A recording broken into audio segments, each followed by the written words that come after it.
And she has a company, she already has, I think, 12,000 employees.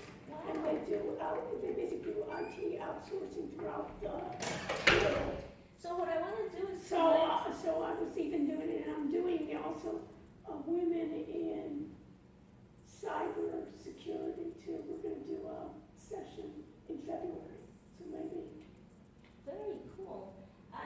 What I'm trying to do with this data though is create a TV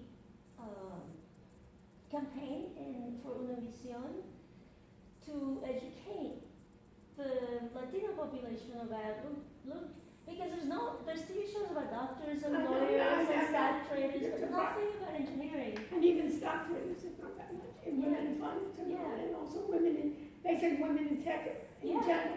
So I think there's a little bit of education that needs to happen in the general public, because even high school counselors are not too much into like what is. Or women engineering, women in tech, And you know what also I think is they don't understand, they think that, I think women shy away from it because they think it's solitary work.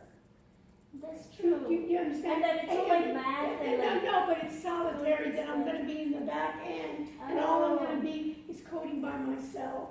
Or I'm gonna be, and I find out that a lot of times, if they can think about it, that they can really shine because they do have almost that social intelligence, and they do like to work with groups, and they're even showing different ways to teach computer science. That if it, To attract them? to attract them, that if they think about it, if it's more for social good, they're thinking about it, if it's more solving a problem, Yes. a realistic problem, rather than just a whole hello world kind of Yeah. This is area. very exciting. Okay, I'll keep you posted. So if you keep don't me, mind. I'll be happy to participate in some way. That's And then I'll fantastic. send you, if you'd like, I'll send you a copy, and then you can edit it, and then put yourself into where, Sure, I'd into. love to. Okay, great. Okay, all right, thank you so much. Thank you. I enjoyed this. I did too. And then you can see all the problems. So have you worked with Unity as well? You've done the C#, so what part of programming did you? Well, I was a software engineer for Motorola. I started at C, and then after C came C++, which was object-oriented. Right. So I'm now like getting back into C#, which Okay. is similar Yeah, semantics. right, it is. And then for the robotics program, I do a lot of Arduino work, which is C++ That's based. right. And So I'm just learning Unity because I learned how to do the ball. Yeah, but that's the only thing that it is, looking at it, it's kind of kludgy, in the way to get something. Yeah. Yes. So we got to think about what is a possibility we can do with the prototype, and what my idea is, once we have it with Magic Leap, then we can also see with the HoloLens as well. All the content that we create with Unity is transferable to Android devices, iPhones, HoloLens, all the others. Because they all start from Magic Leap. The libraries are different, so there's a little translation to be done. But if you do it for one, it's just It's about gonna be an easy. Yeah, it's an easy shift for Right, others. so that's what we'll reach out to.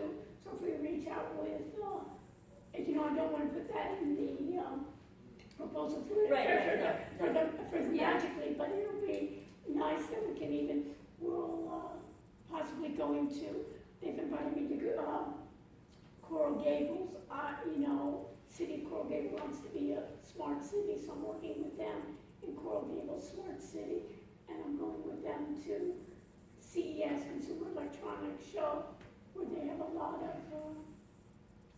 So virtual. one of the things I wanted to ask you Yeah, what was, did you want to ask me? so as an engineer, there's this data that I want to collect, but I don't know how. Like What? engineers do research. We do research on things, and we have machines that give us exact data. But when Right. you're collecting data about human attitudes, Right. I think that's more like marketing and advertising. So is there someone I could connect with that could help me maybe understand what kind of data, how to collect it? Yeah, I can work with you. You can? Okay. I'm so excited. Okay. Yeah, All I'm right. happy to work with you. Because I have. Because I also do in social computing as well. Oh, okay. Okay. Yeah, that soft part of human trading part, when I was talking about, I even wanted to reach out to neuroscience. Well, now Here. we're getting into biometrics. Yeah. We could talk about, like, you could actually measure the reaction when you were talking about trading in a synthetic environment Right, right. versus with your Yeah, real simulate, money. right, So you simulate, right, the simulate. Measure response and Yeah, spread. sure, yeah. That'd be so cool. You know what I'm saying? And that's a complete, and people, what they are always saying about the automated trading system is the pros is that it takes the emotion out. So it's the idea, but it takes the emotion out, but when you see the system on starting to lose money, then I don't care what it is, anyone starts to think about resisting. And part of what this artist is trying to portray is even Where is that? Can y'all see it, what the artist is trying to portray?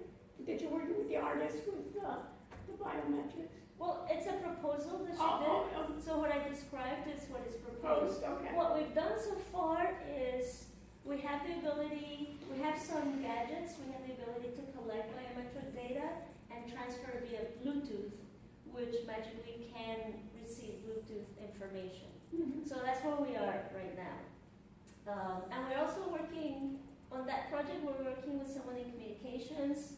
He's in cinema and interactive media. So I just Yeah, all yeah, kinds come on, of they already stuff said there's a going lot on. of applications that almost Yeah. like to focus where you're gonna focus. But the that's thing what I is, like. I can see a lot of what I'm doing here to be. I think there's just a lot of. There's a lot of synergy, and that's what I'm telling you, you being an engineer, you being technical, what I like, that I'm working with somebody, you even having an experience, because I spoke to someone else that they were talking about Magic Leap, and I said, well, do you want to come over? Hold on. I said, did you want to come over? And they said, oh, well, I don't know how to project. Oh. Do you understand? So Yeah. it was the idea, I'm going to have to go for someone with Magic Leap to project. And I said, and I thought, God, that must be just a simple kind of thing. We don't know how to project, so I'm just telling you that you're far above it. Right. You know what I'm saying? Of being able to project. And, oh, have you ever recorded? Yeah, you can record from Yeah. within Magic You Leap think? and export it to your laptop. So I actually, when I presented this in my class, because Yeah. it's a prototype and Right, it's on right. accessibility, I recorded what so you can record and stream at the same time. You cannot. So I had to do almost a session for me to record what I was saying, and Yeah. it was also practice. And then I recorded myself in class streaming the content to the students. So you recorded, you stream, and you stream from Magic Leap. So I had a practice session alone with myself Yeah. in the classroom where I recorded inside Magic Leap what Yeah. I was seeing. Okay. And then when Yeah, it was like screen recording, like screencasting. Exactly. And then when I was in the classroom, I had a camera in the back that Yeah. was recording me and the students and then what they were seeing on the But you screen. were recording, but you weren't broadcasting. Correct. You were just recording from another Yes. camera. Yeah. But can this stream, just like you're gonna do like, like Facebook Live or YouTube live streaming, can you stream that someone can go to a URL and see you in real time in Magic Leap? I don't know. It can, so if you notice, the streaming has to start tethered first and then it goes wireless. Okay. I assume there's going to be a version of Magic Leap that you can just stream wireless, and as long as you can stream wireless, you can stream anywhere. Right. But right now, Right now it's tethered. okay, so it's tethered. So if you have your laptop, I guess theoretically, if you had your laptop, you could stream to YouTube because everything that you're seeing that on the screen. Yes. So you could, in that case, is that a true statement? Yes. This can also stream to a cell phone. Okay. And you can also control it. Like the controller I had in my hand, there's an I app that you did can that, so control it I through can your do it with my phone. Yeah, so there's all kinds of stuff that it can do. And part of the partnership with Magic Leap is they want us to push them technically. Like, what do we need them to do? Right. Well, they So all have, these- you're right, because they really don't have any apps, so that's the problem. They don't even know where to go for the next version. Yeah, and so that's what, and we want them to do more. So Yeah, we're right. pushing the envelope. Right. That's what we love to do. Right. and they're game for the app. Okay. By the way, for this Latina initiative that Yeah. we have. A couple of engineers at Magic Leap are working with me on that too. Okay, great. So if you need me in any way, I do. I'm gonna need you to help me figure out how to get data. Okay, I mean, so there's existing data, but we might be able to existing data from, government Right. databases, the school system. you mean for the Latina? Yes. And who are you working with, who's starting that, the Latinas? And is this Latinas in engineering you want to do, or what is this? What is the initiative? The initiative's coming from you, or it's coming from a group? Just, It's me. I started it. I'm trying to make it happen. okay, I have several very serious collaborators. I personally have a contact at a high level in Univision, and I know that the school has it. okay. And Okay, I'll tell you what I'm also doing. There's a group now are doing, that they approached me. She's doing cybersecurity women, okay. and she's specializing in Latina. Oh, really? So that could be part of this.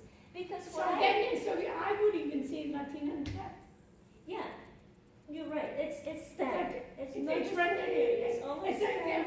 all of STEM. And I don't include STEAM because the artist that I'm working with, she's learning a lot of technologies just from working But with. you know, I'm also telling women too, is when they think about STEM, they think about tech, is show me one profession that doesn't have tech. Even if you're in journalism, Exactly. and Everything has it. Everything. even that with art, Yeah. right? So, So it's almost like women shying away from that tech. So if they're going to succeed in any they get concept, into tech. they have to have the tech. So I don't even care if you're going to be in legal, Yeah, you're going to be in medical. yeah, Tell me where there's not tech. yeah. And also even think about artificial intelligence. In legal, a lot of all the briefs are going to be written by computers. Everything. I mean, to function in society, And you have to be tech savvy. And then a lot of those rules, you know, when people are talking about automation taking away a lot of the jobs. On Where the are those- contrary, it's creating Well, technical jobs, but where are those jobs, writing the rules, writing, and then which you is think why about, there's a and then- shortage of technology workers. and then you think about even the bias, you think about biases. Why are those biases? Is that women, and let's say even Latina women aren't part of that, but are not even writing the rules. Yeah, I mean, this is To be just able one to part of the culture. There's a lot of other cultures that have the same issue. So, yeah. But with all of these contacts and the cyber women in tech, those are great potential parts of the programming, like to show, like, Yeah. look at all these incredibly powerful women doing amazingly powerful So things. that's what I wanted to do. What I told these inductees is to come here. You know, and even in the winter, we were gonna do something in the winter that we're gonna have, and so you can be even part of it too when they Yeah, I come would back. love to. Yeah, I'd like to meet Well, women you're right. who have success stories to share. Right. While I try to put this whole thing together. Yeah, and that's what I wanna say, is the success stories. Yeah. Rather than them, woe is me, but rather talking about the beginning Yeah. and then the success of where Yeah, I where mean, you one get of the involved in things, role models. I think that role models make a big difference, but Yes. if the families don't ever see these role models, then Right. they don't make that connection. So it's an education platform. And you're originally from where? And you're- Colombia. Colombia. Where? Medellin. Medellin. And my story is so like typical, What? you know, a single mother. I came here when I was little. I didn't even know the possibilities. Went to high school, went to Where? school. You came to what city? I came to Miami Oh, my. when I was 15. I finished high school at Miami Sunset High. Wow. I went to Miami-Dade because I couldn't afford Yeah, right. university, and then by luck, they had a program here where if you had the good GPA, you could come to school here and pay state tuition.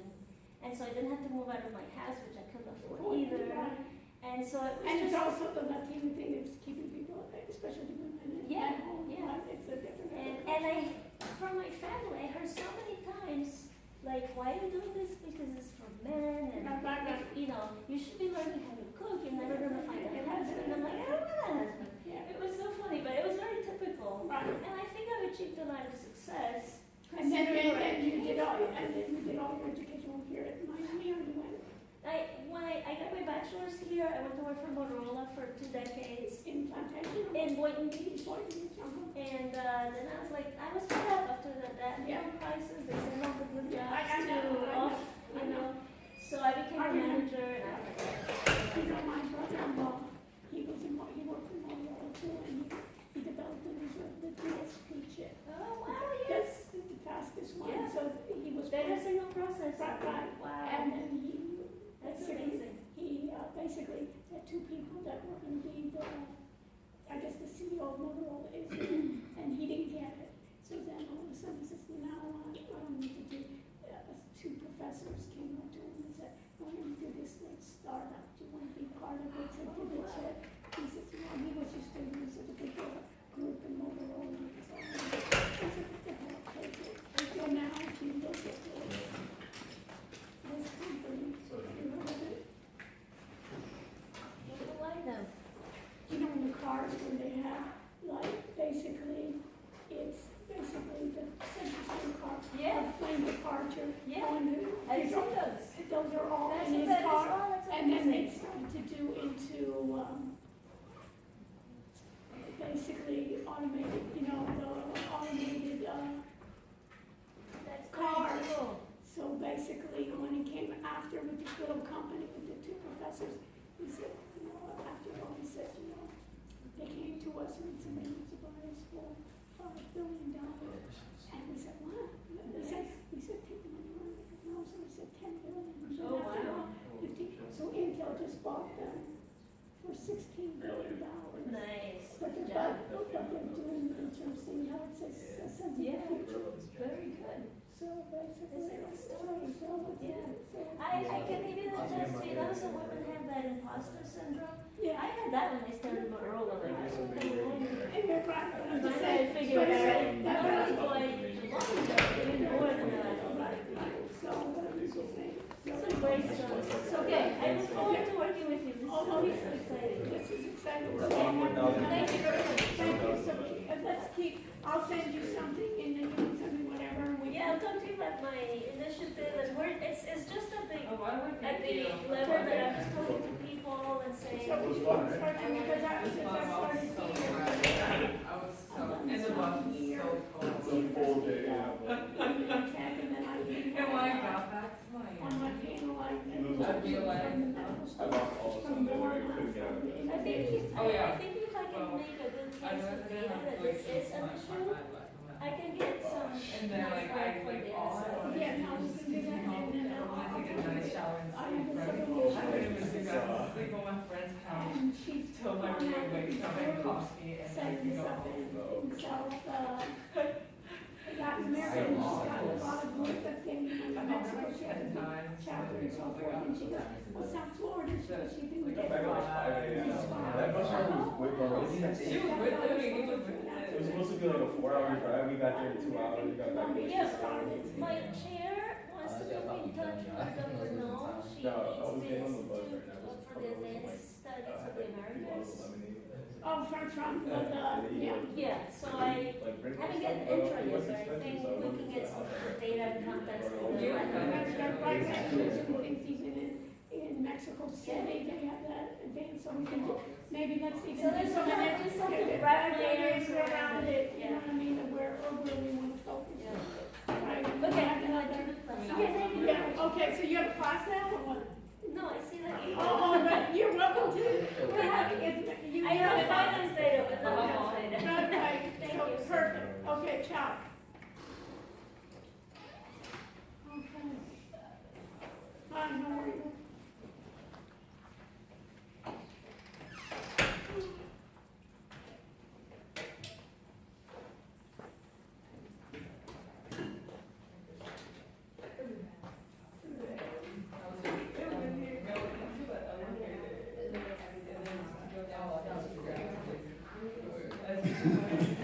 Like when he went in first and then there was an Adrian from afar.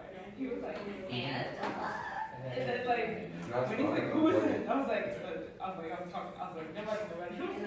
I just walked in the elevator, closed the door. And he was like, who is that?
you're okay now? Yeah, very much better. Okay, so the other idea is, if you want, maybe we can, do you want to just take the file? Yeah. And let's skip numbers. Okay. And then finally, is that any classes are doing finals? During time. Yeah. So last month, so let's do that, okay, since we're, and who's, what group are you in? I'm with the kids. Okay, great, so you're with a good group, then, Yeah, right? so- Okay, so just get, work on, Project. projects. Is the main focus. You know, for now, and then we catch up on you. Okay. And then the finals, the keynote. I think what we'll do is focus on the last chapter, and then take out the security. Okay, so that way we can spend more time. Okay, thank you.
That's like 3 weeks. If you're like getting 3 weeks, you gotta like. It's story refreshing.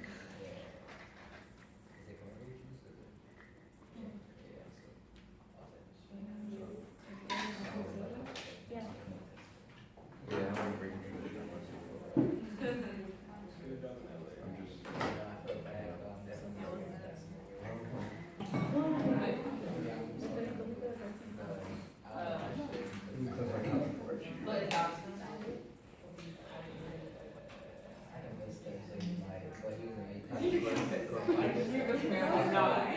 I'll get cleansed.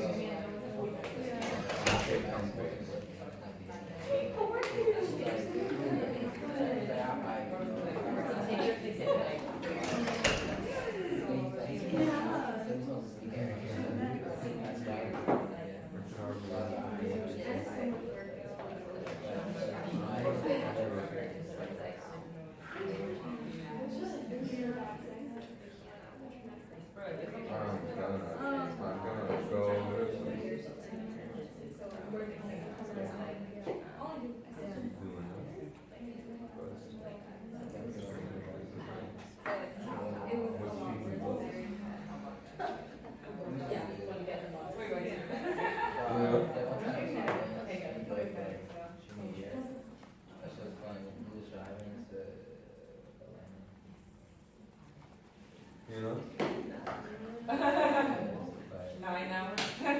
Whoa. Wow. Swinging.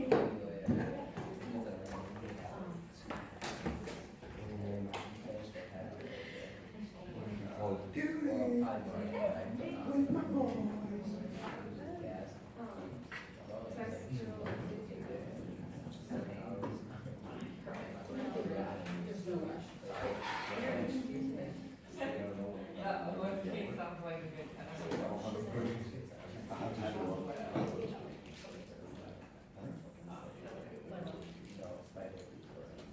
Right. Yes, you're right.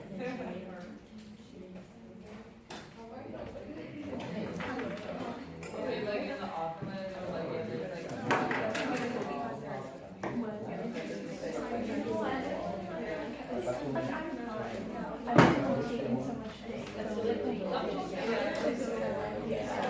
But like that, like last night, I kind of had God issues a little bit, and no fever. So like, I was like, okay, I took NyQuil, so I slept forever, and that really feel better. But yeah, I was feeling so heavy. Yeah, that's it. So I know like tomorrow it's worse, like 2 days that are the worst, but I'm just like, yeah. I massage, luckily NyQuil and Dayquil always for me, but just kind of annoying because there's like Tylenol in it. Well, it's like a C medical. It's like, oh, it doesn't, it's a fever reducer, and like the update does not help with my headache. So I just took some Tylenol. But like, there's only so much I can do to, it's really just the headache. It's like, through my nose and stuff. Like yesterday I was really congested because of NyQuil. Yeah. No, it's just my roommate, like my roommate is sick. More of like a virus thing. And I was like, oh, I don't have that, like, no, but my my dad, has a cold, so I just, like, I don't know. Yeah, and plus, like, I haven't been sick in a while, so it's not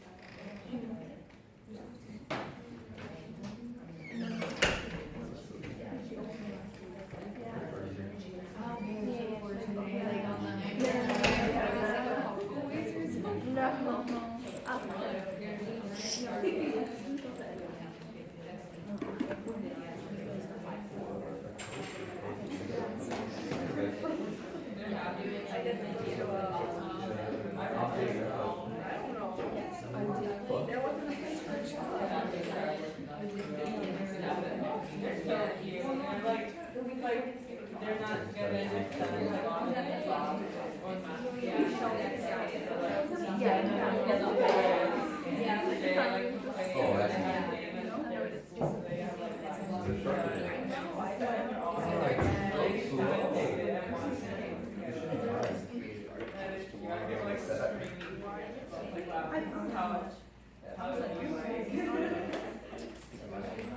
An accordion off. What is that? What is it? Same. I just have it up. Oh, really? No.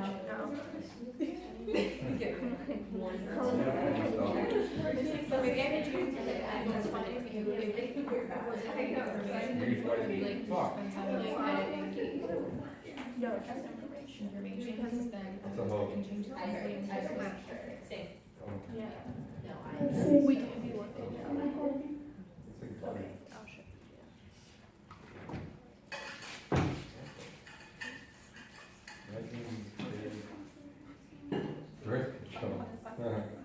What the hell? Cat gun camera? What? Cool.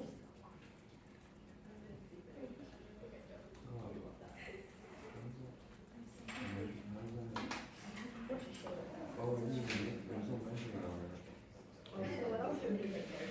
Obviously,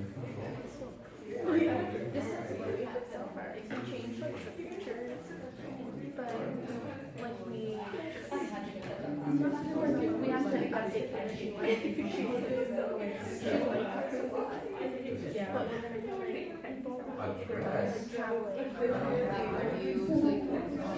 or like, you know, like, don't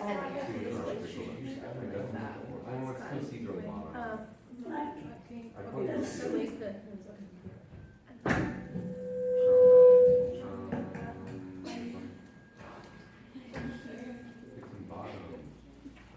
You can click here and take it to the. I thought you could. No. You were working on that. Yeah. And then they said, where can you find that? Then it's like. That's why you look at how. We have to things up with them. Right. You know, like our shows are that useful things like we're gonna just.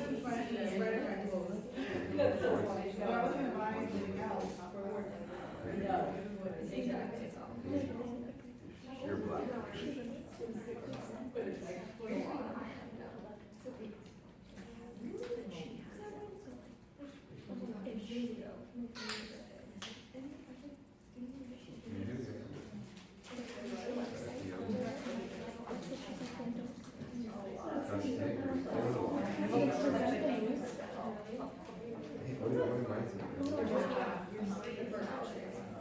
Our idea first. Like,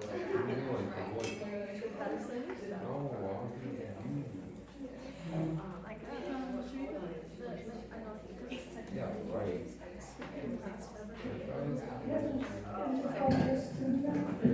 The mic is working. That's it. They're walking around. All right, settings. Hell yeah. whatever you want to do. Oh, this is sick. Let's see, is this working better? Is this working? Pick up the phone. Let's see, does this work better?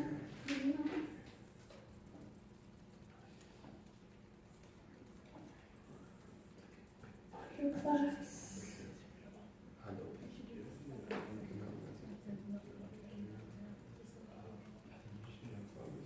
And the phone. Let's see, the phone. Is this working better? Okay. All right, folks, welcome. Let's get started. Share screen.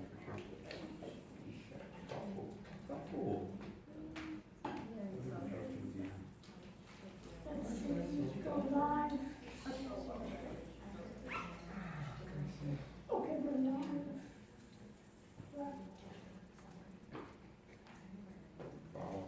Okay, welcome back. Any questions before we begin? Let's do a roll. Can we do a roll? Anyone have a sheet of paper? We do a roll. Hi.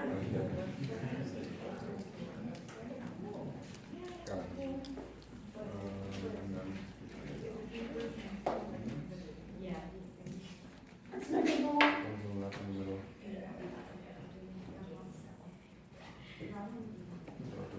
Let me do a couple of things for us.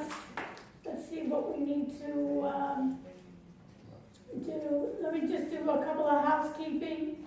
So I'm going to go into, you can join with me. Let's go into the learning management system of Blackboard.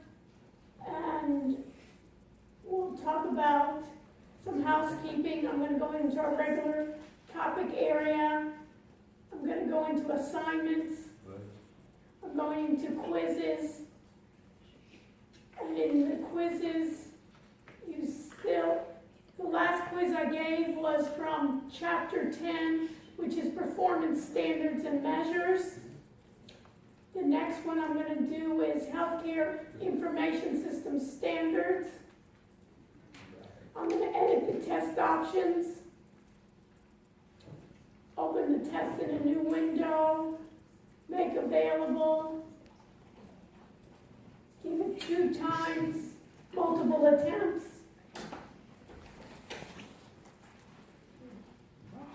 And submit. it should be Chapter 11, Healthcare Information System Standards along with Performance Standards. If I look at the date here, today is October 30th. And as I go to the next month,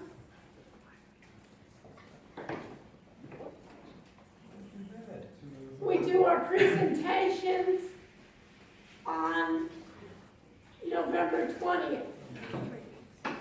So that gives us 2 weeks before our presentations. So I have to get, as being part of everyone's group, I need to do my part to make sure that everybody's up and running and will do excellent presentations, right? So that includes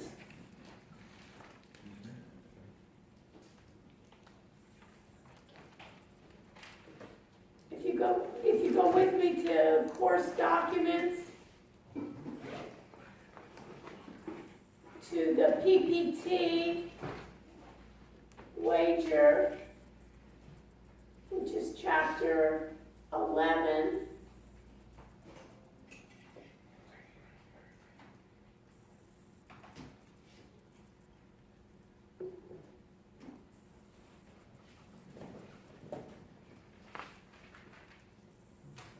Right. Which will talk about health IT standards.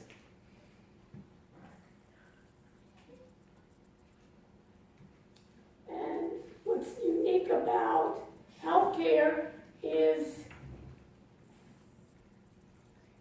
their standards are also government mandate standards, as well as what we consider ad hoc or de facto standards. So that's available. And also in your PowerPoints, if you go all the way to the very end, people do a favor for me and go to, it says Wix SEO Guidelines. And if you click on the Miami SEO October 2019, the PDF,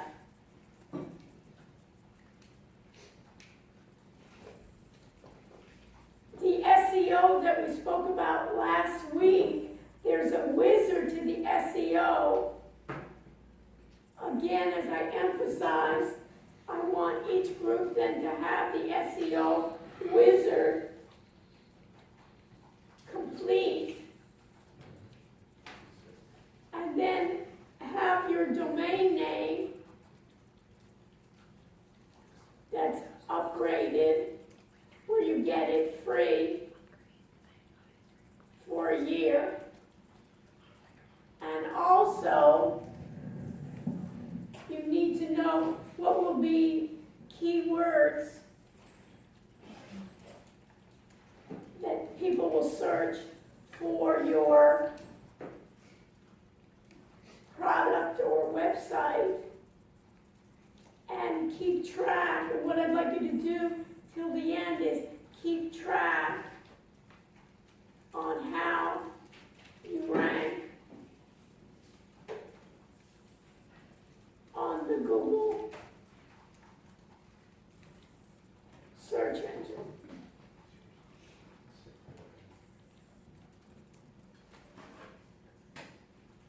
So we talked about last time the difference between what? A paid search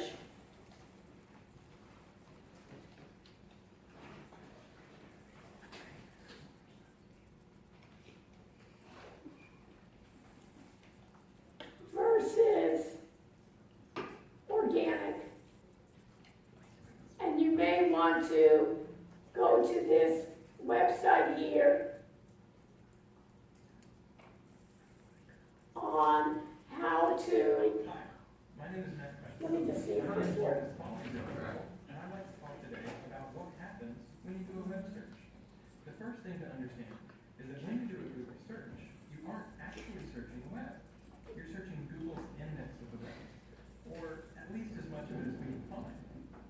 We do this with software programs called spiders in this case, where, think about it, where these spiders will go through links and fetch all the pages based on your search. So it's amazing. And so on, until we've indexed a Can you pretty imagine billions of pages? many billions of pages stored across thousands of machines. Now, suppose I want to know how fast a cheetah can run.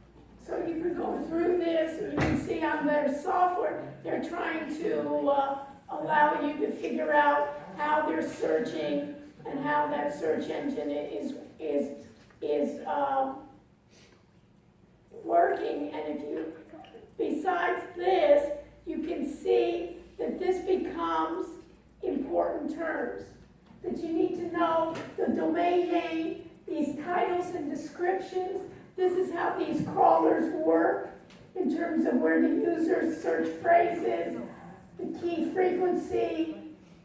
And here basically is something that you should pay attention to. It's called the bounce rate. How many people click on the website and immediately leave? A high bounce rate will negatively affect your website. You want to get people engaged. And what I want you to do is then go with, what's nice is that SEO Wizard then will attach your website and directly send your information to Google. So you can see here, using that SEO website that we covered last time, and managing it, and the upgrades, I suggest, of course, that you upgrade to the fastest. And again, everyone should know this. This is your coupon code. Okay, so this is part that you have on your website. Any questions? So where you're having it is available. Today we're also going to, so what I want to cover today is I want to just give an overview of your projects. I want to go to talk about standards.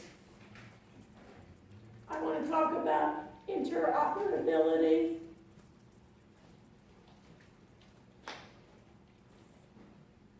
And we'll have a guest speaker tonight. The guest speaker is Dr. Stephen Gerst, who's an MD and MBA who invests heavily in the healthcare sector. And he's going to be talking about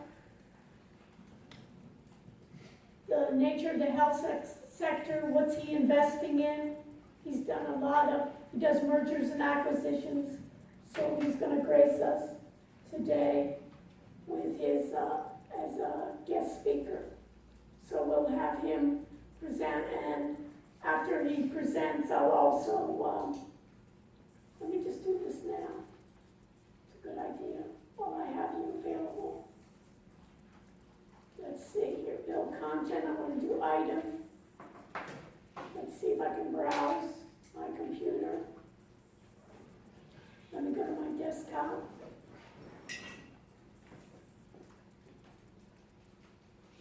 And we'll call it healthcare, Gerst.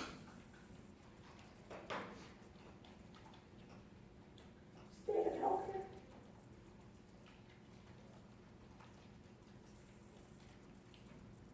And I'll upload it.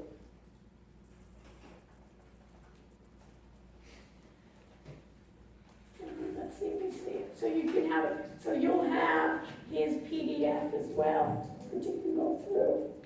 And he has a lot of connections throughout the world in healthcare. So you're welcome to spend some time with him afterwards.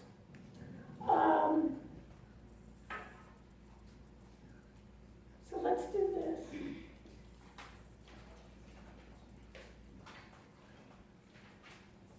Just to get an overview, let me go to, everybody go to the audit area.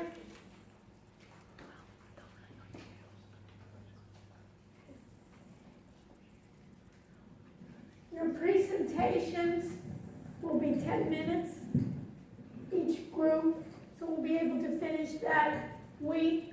The following week, do we have a formal class, or is that the last day of class? Wow. Unbelievable. So when are reading days? It's too, I'm not gonna have enough time with you. I feel already done. When is reading days? Anyone know? It's the Wednesday after grade. Let's do this. I want to have you prepared. So let's do the Wednesday after the reading day. Let's do a review for the exam. Wednesday after you? No, the day of the reading day. So after Thanksgiving, let's set up, we'll do a review for the reading day, and we can do it, use it as two formats. We'll do a review for the exam, plus any feedback that I give you for your presentation, any corrections you want to show me, you can show me that day as well. So that way, we're prepared and we know when our exam is, right? Is it the last day, the last hour? Right, when we're here together. So we have a food committee, if you let me know, and we'll bring food as well, because we need to celebrate your great accomplishment. So, December 11th is the exam. is it December 11th? I don't know. Yes, December 11th. It'll be in, I guess, let's make it in here. I think it'll be just easier. In here, December 11th at 8 o'clock, is it? Yeah, 8 to 10. 8 to 10. In the evening? In the evening. I'll fall, What? I was gonna say I'll fall asleep. You'll fall asleep. Okay, I'll wake anybody up. We'll play music. And music, we'll have a DJ, right? Simon, the DJ, you have to get some good tunes for taking the exam, okay? So that's what I like about Simon. He's my in-class DJ, so he'll be, yeah, we'll end up having it. Okay, any group that you want me to look at just to give that you've done anything? Okay, which group are you? Group 6. Okay, so you uploaded, everything worked out? Yes, I had to call Vince. What? I had to call them. Okay, where is it? 450 final project. Where am I looking BT. at? BT. Here, Yeah. this, Mhm. and which one? Adolescent health. Okay. So I'm gonna do this. Okay, so tell me about this. So this is teen health, empowering teen girls, do what you think is best for you, get involved in your health. So this is just for teen girls. It's, I couldn't eliminate all the latest news, but I thought it wasn't too bad having that, you know. on number, I like it. You did a good job. What do we get? So what's your question? And then I have, you know, several pages with different kinds of, information Okay, and resources. okay. So what do you want to do next? It's published, so I have to create a domain, I guess. Yeah, so that's the next thing. So you want to upgrade and do a domain, that's crucial, because you can't do the SEO without having your own domain. Okay. Anything else? Okay. All right, so we have this. Anyone else that you want me, so we have this one, anyone else that you want me to look at? What about our apps? Anybody start the app development? Yeah, You started? You want me to look at it or what? sure thing. Sure thing, so I'm going group 1. And where am I going, sure thing? Final project. Final You can projects. either click the link or you can use your phone to scan the QR code. Okay, so let me just do this. So my phones are busy now recording, so I can just go the second one? Correct. And what did you use for your app development? What tool did you use? It says right there, I forgot the name. Glide. Glide? Yeah. Okay.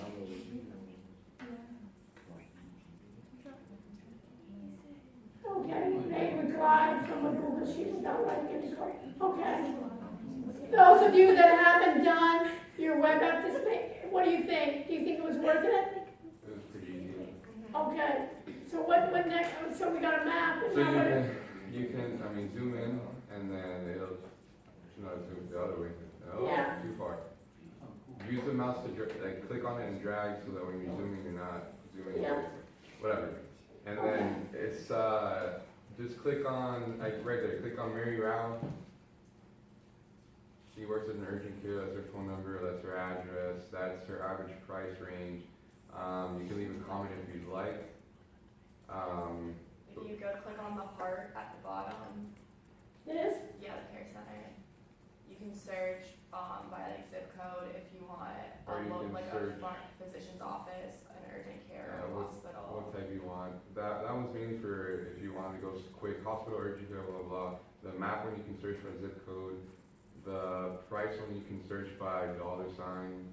And then if you go back to the map, and then you click add comment, you put your name and then your email address, it'll send you a pin to your email address, and then you use that pin to log in, and you can comment whatever you like, and it stays there. If you search up Luke Skywalker, I think you might see my comment. No, not there. Go close. Back. Search. And then put Luke Skywalker. If I just do Luke, what will happen? Click on Luke Skywalker. Right. There, click on him. Oh no, I didn't comment on his. I commented on, who did I comment on? Oh man. Okay, you find out. Yeah, it's there. Okay, so what do you wanna add to this? We're not done, but we're gonna add photos, and we're gonna add, a little more things, I don't know, we'll see, we'll play around with it. Okay, and when I go to the front of it, What's the front of it? what, like the first page? Click, but the thing about that app is that so how it works, since you don't code, the way it works is that you make an Excel doc with all your information, formulas if you want or whatnot, and then you upload that doc onto the Glides page, because it works directly with Google Slides per se, and then it takes that information and inputs it and does everything else for you in the back end, and then you just play around with the system on what you want it to show and whatnot. So if you click on Luke Skywalker, for example, Yeah, just click on him, click on his name, just right there. If you scroll down, what I went ahead and did was I put the exact map location zoomed in for when you click on his name, you can see that. If you click on that, it'll actually open in Google Maps. These are fake addresses pretty much, so Yeah. it's gonna take you to the middle of nowhere. I like the idea that it's doing with Google. Yeah, Jeez, it's a clever idea, isn't it? it is, yeah, 'cause they do. I've never heard of this company. Me neither. You know what I mean? It's interesting, it's easy for end user kind of thing to put in the data, and then you can even give it to someone else to rack it up and do it, but for prototyping, it's awesome. I really like that. Well, we'll tweak it up a bit to make it look a little nicer and put some pictures or whatnot, but good start. Somehow, but does Oh, it, and you can also, I also but have, where does it start? But if I go back all the time, where does it start? I can show you better on my phone. Okay, but later on, what I'd like to see is some kind of, it's also with it's nice, very nice. I don't think, But even with your, oh, it's on the website as well. If you open up the website, yeah, no, just click, just open and tab, yeah. Try our app right there on the right hand side. oh, nice. Everybody see this?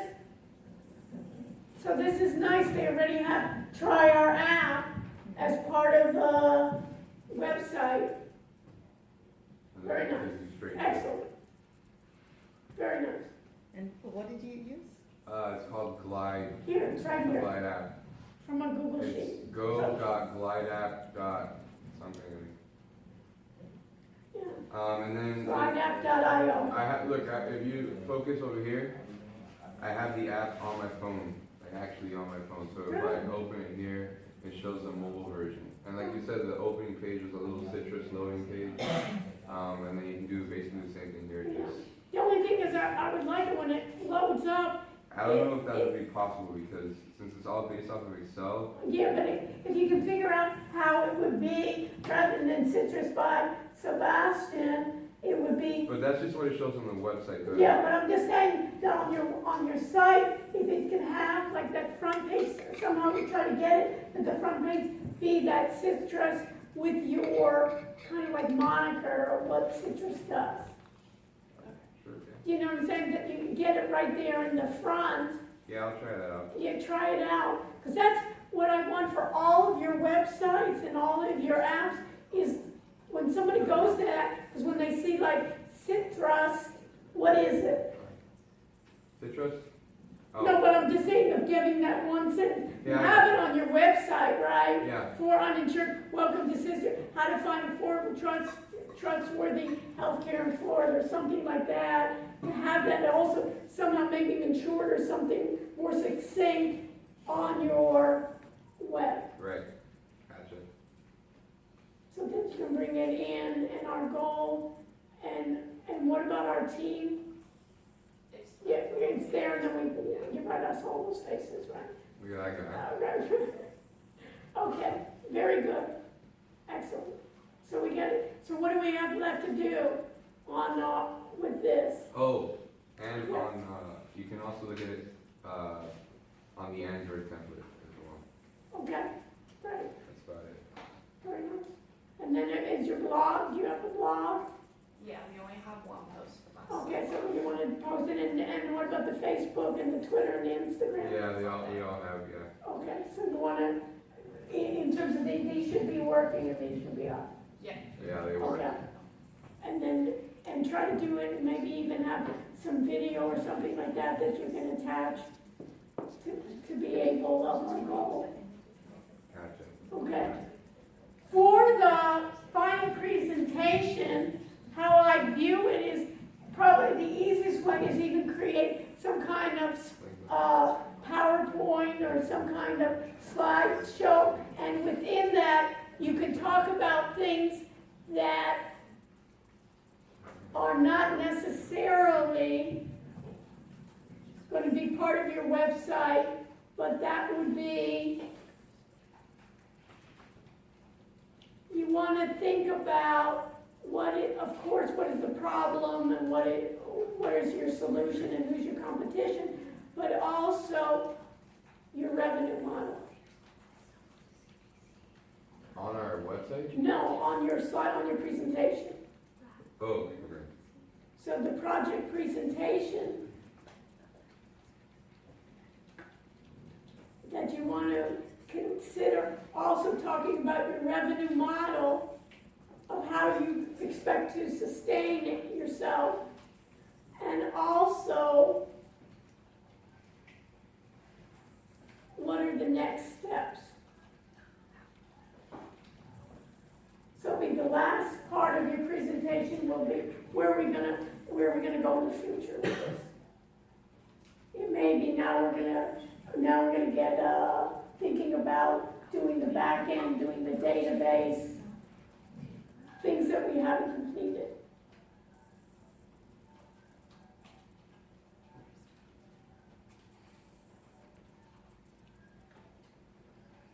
Okay. What else? Very good. So we need to, everybody, any other groups that you want me to look at? No? Everyone else is finished? So what's happening with, is group 9 here? Where's group 9? What's going on? Have you made any changes? We've added like a whole section of current like health news internationally. That was like a main thing, and we figured out, so we linked it so you can click on it and it sends you to the website. Okay. And then we've decided what app website we're using, but we're still trying to think of kind of the path we want to do before we actually make it on the website. Okay. But we finished our website basically, and now we're moving on to the planning of our app. Okay. Do you need anything from me? No, I think we're okay right now. Okay. Thank you. My pleasure. Okay. And what about my group 5?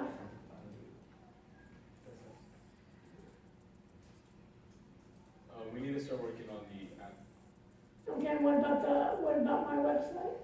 We made a couple updates. We still need to fully like finish, but it's like 90% there. Just like a couple tweaks and That 90%. That 10%. That 10% is real big.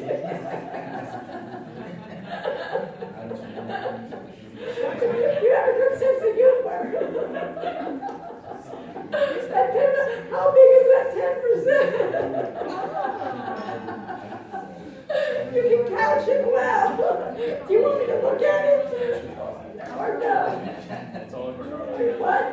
Yeah. It's up to you. Do you want me to or not? I might not know. By 10%. Okay, so that 10% is right up here that we talked about last time, right? Well, I can see, like. So what we need to do is we really need to get, what I want from you is examples.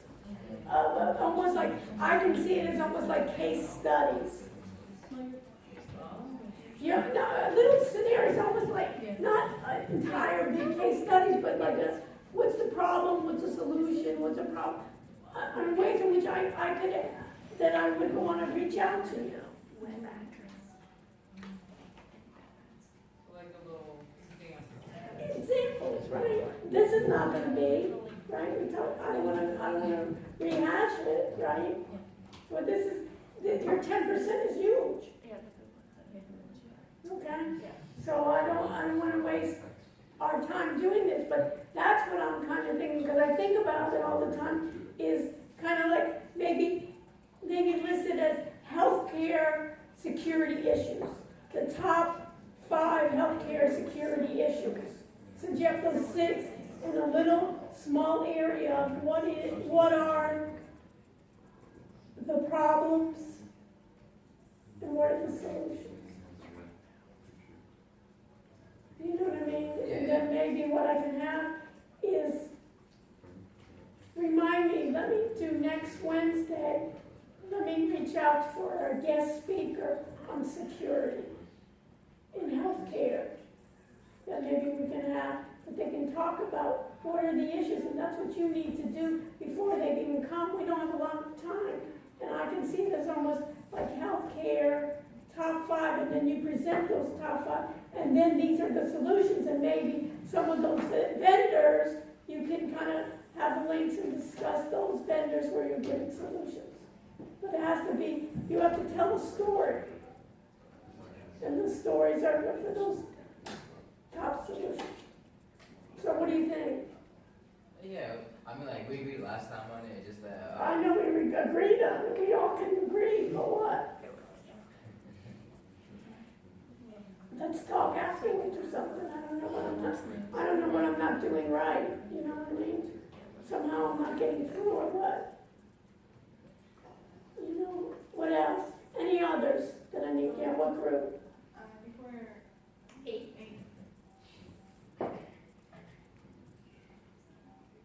So for next week, what am I gonna get from my security group? What am I getting? As The other 15%.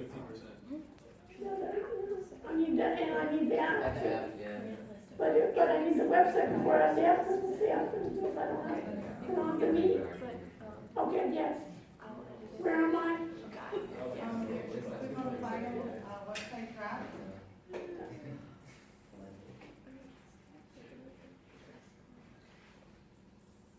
Okay. Okay, so my question is, in the understanding your diagnosis tab,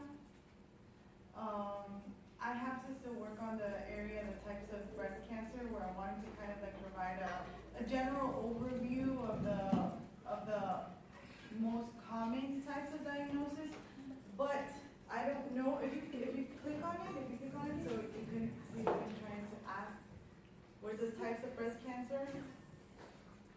You want me to click on it? Yeah. So I didn't know if I should just like put, because our idea is that this is a pilot to UM. We're going to use UM as the starting point to eventually be able to offer the same thing to other hospitals, to keep it within the community and not Right. so big. Right. So I can either create a link, because the University of Miami or Sylvester has their own areas where they talk about non-invasive cancers, and invasive cancers, and I can put the link there that once the, the person clicks on it, it'll open to that, or I can summarize it and put it on this page, but I don't know if that will make this page too, too noisy, like too much information here, or if it's just better with the link, and the link will bring. Or maybe put just a little bit here. Okay. So And then maybe you can have like resources, and then maybe in a section of resources, then you can have the community put their own resources, have generic resources that are cancers, non-invasive and invasive, and then there may be some for the community that we serve, maybe have different issues. And that would be okay to use their links? Yeah, if you want. Because, I guess we could kind of promote that it would also bring more traffic to their site. Yeah. Okay. You may. The other thing I would add, guys, and I note this for everybody's project, is really what I like is when you go somewhere, like a short sentence or a few words, what is this about? So under pink, maybe underneath there, instead of welcome to Pink, the community website designed out page, blah, blah, blah, blah, blah, blah, blah, a short little thing, maybe even under pink, somehow to make it where breast cancer, I don't know how you can say, can come together or something, or we'll fight it together, or some kind of, like, you understand what I'm saying? That once I'm there, it's almost like your moniker. Pink, because everybody kind of knows pink, and this kind of, your symbol is good, because everybody knows the pink for breast cancer, but there's so many breast cancer sites out there. Where are you unique? Community-based or something, this kind of thing. Shorten this and get it kind of tight. And then you can kind of do it with pink and what you are, how you're unique. What do you think? Yeah. Done that, you know what I mean? Yeah. Rather than this way, blah, blah, blah, blah, blah, blah, blah, blah. Take out all the noise. Got it. Yeah. You know, and do this. And this may be good somewhere else or something, or welcome to Pink, the community, you know what I mean? But it's, we're here for you, or we're a group helping each other, or somehow. You know what you're doing, but state it right under here somewhere. You know what I mean? And then each site has this, understanding your diagnosis. I can go to a lot of cancer sites for that, and I'm sure, all the other sites. But what is unique here? And basically, isn't it unique here that you're getting groups together or something like that? Is that kind of the main purpose of this? Am I right? Yeah, and for them for patients to have one place to go to instead of going to WebMD or Google, to look something that they know it's something from, their, where they're getting treatment, and it's, it's information that's accurate. Okay. Do you want it also be where people kind of are able to chat with each other? Yes, that's what the blog. So with the blog, I think about one person putting it in. So maybe you want to have the community where I can somehow gather together. And maybe on that site where another area, which is nice, is we can come together physically and remotely together. So it may be a site in which we'll have guest speakers come in.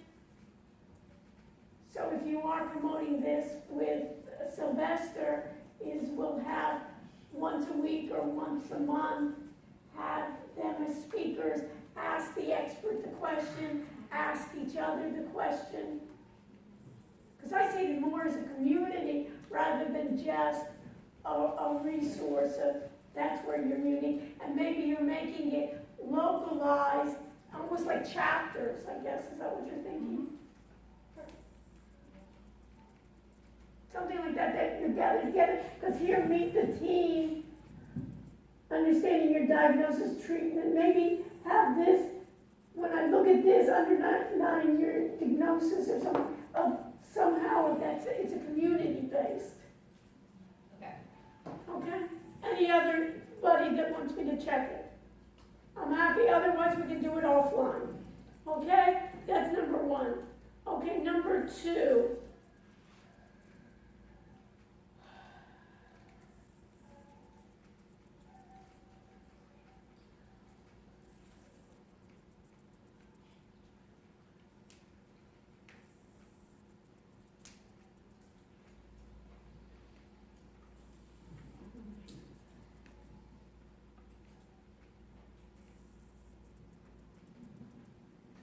in this chapter, we talk about standards.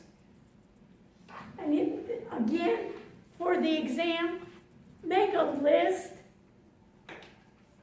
of all this terminology. It's like crazy, isn't it? I mean, it's just so much. But let me show you what's important. There's all these standard committees and standard organizations.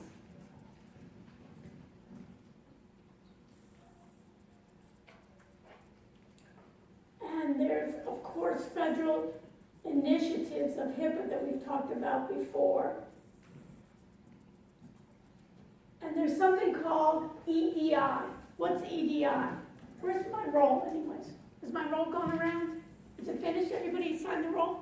Who hasn't signed the roll? Pass it, and at the end, can you pass it to me?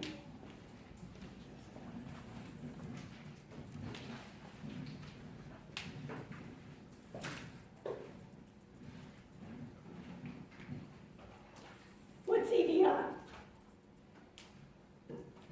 Who has a computer in front of them? Electronic data interchange. Oh, what the heck does that mean? And who cares? I know what data is. You know what data is? We both know what data is, right?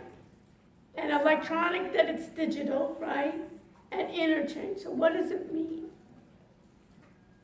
Sarah, what does it mean? It's changing certain data online. It's basic. What's the key? Just like I asked this group in the back, give me those key problems with security for healthcare.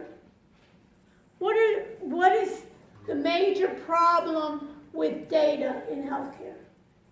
If I interviewed you for a job and I asked you, what's the major problem with healthcare data? What would you say?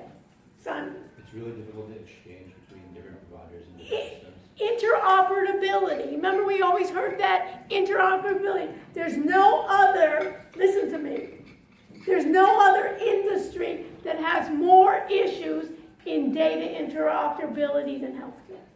No one. Can you believe that? I mean, I go to a bank, right? I want money. Huh? Anybody have a bank account here, right? I want to exchange that. I go to a store, right? I don't pick up things from the shelf and just put it in my pocket, right? I purchase. And what do? I purchase with either my credit card or with my phone somewhere that goes to a bank account and gets money out, right? And doesn't matter, does anybody ask me, we with Citibank? Oh, we only accept Chase. Have you ever heard anything like that? We'll have to do conversions. The whole idea of data interchange or data interoperability is in healthcare has that issue. That if I have it, and show me the example of it, if I look at any example, is what? I have one EHR talking to another EHR. I have one hospital talking to another hospital. I have an urgent care talking if I go to another provider. Can you believe it? So this is the key. I want you to, after you hear so many acronyms, your head starts to spin. I want you to understand really what this is about. It's about data interoperability, and it's about what they're trying to do is create then these healthcare IT standards to be able to deal with data and make better decisions. Now there's something called HL7.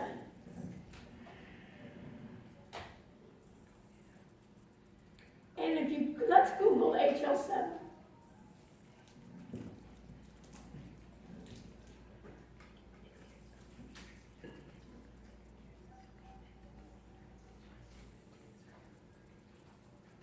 What do we got? HL7.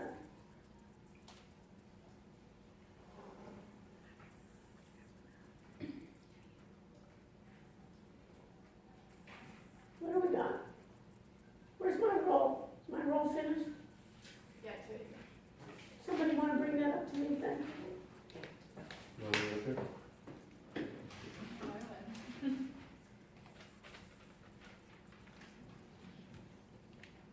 Thank you.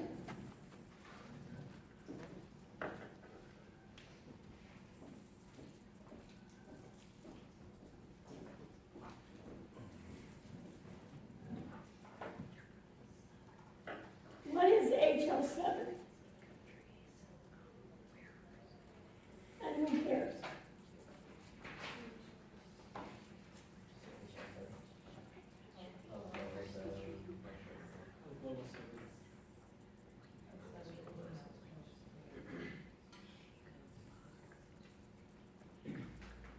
What's HL7?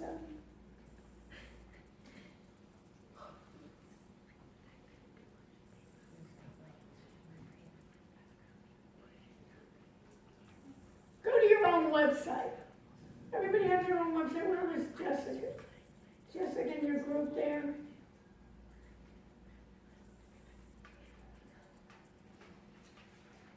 What's the name of your website? Of the pink, what is it? It's, pinkinfo.org. Beautiful name. Pinkinfo.org. Look, I have it right. Okay.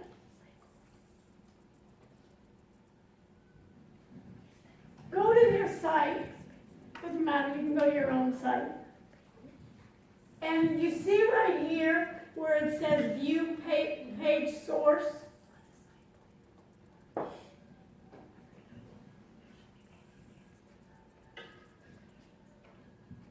Right?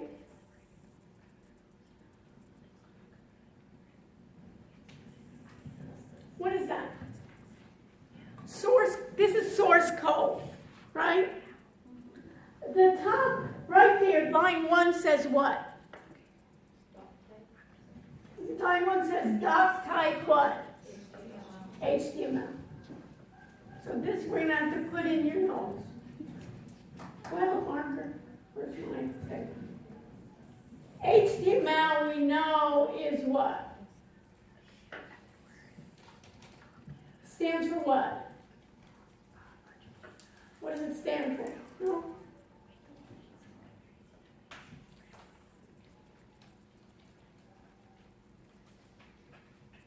What does HTML stand for?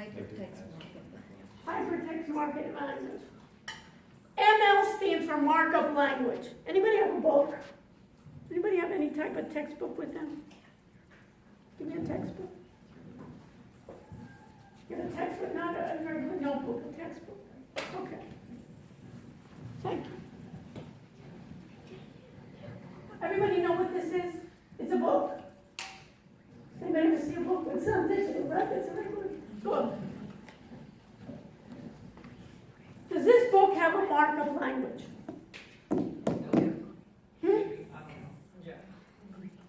Did everybody hear my question? What's my question? What is my question? Does a solid book, right? We don't read too many of these, but a solid pages have a markup language. I know hypertext, and if I see something on the web here in the browser has a markup language, does this have a markup language? Only if it's available online. So listen to this. Does this have a header? Does this have a footer? Is there a font type here? Is some things in bold? Right? So somebody has to, what? Mark it up to say, does some things have like figures? Does it have like page numbers? So do you think this has, so my question again, does this have a markup language? Yes. It was in the very beginning, markup languages, before the internet, before a browser, they're markup languages. To tell me what? What's basically, what are fonts, what are colors, what is bold? They all have markup languages, and basically, they all started with what? A left arrow and a right arrow, and in between is called what? A tag. T-A-G. A tag. And what do you think a tag was? You can even see a tag. Anybody ever used Word before? Who's ever used Word before? Who has never used Word before, right? And if you want to bold something in Word, right, there's a little B there. What do you think is the background of the markup language? Is it before the beginning of the word, it's what? It's going to be a capital B, and in the end, it's going to be where the ending of that bold goes. Is there going to be a font size? Yes, it's going to be when you even do a word, even if you don't even produce it to a web browser, right? All of those are markup languages. Everybody with me? So what I have, thank you. What I have then in a markup language is I have HTML that describes what? What my website will look like. In terms here, it gives me my meta text, remember, of equivalency here, that they're even, notice this? You don't notice this, but what do you see here? Wix? They're advertising themselves without you even knowing it. They're not dummies, right? Look at this. Wix.com. Did you write that? No way, but you're using them, so guess what? Give me all those websites that were done by Wix. They're putting that right in there. You see that? They're giving me the font sizes, right? Then they're giving me JavaScript. What's the difference between JavaScript and HTML? I'm wondering what's the difference. Could you read the question? I like the first part. You can repeat my question. I was not. HTML more like a web language. JavaScript could be used for application. Put this in your note. HTML is a scripting language that talks about just the presentation of the look and the feel of my website. HTML basically started with basically just getting hypertext that I clicked on a link and it would take me somewhere else. It has no logic. Hey, come on in. They disappear. All of a sudden, they disappear. So this is going to be, so now when I have it, once I have this, my HL7 is based on, so this, my JavaScript has the logic. My HTML has what? The look and the feel. I can have cascading style sheets and others of giving my feel to it. And then I have something called XML. What's XML? It's another, and what's it stand for? Let's work, no? I'm the only one working here. Extensible markup language. Okay, extensible markup language. And then that's going to be called what? XML.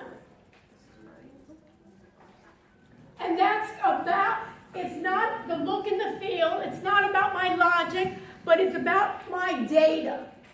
It will describe my data. And why is it important to describe my data? I can describe my data based on any industry. So if I'm in publishing, I'm going to have certain tags, right? If you have a book there, Jessica, it's going to be what? The title of the book, the author of the book, right? The publisher, the copyright, the date published. Those are all going to be fields based on my publishing. So I'm going to have also in that version of XML, I'm going to have it for healthcare. So I'll have my patient information, I'll have all my date of birth, I'll have the next of kin, and I'll have all my other data there based on XML. And part of my XML is done, a lot of that is done with HL7, which is XML based, and now there's versions of it where they call it Fire, but those versions then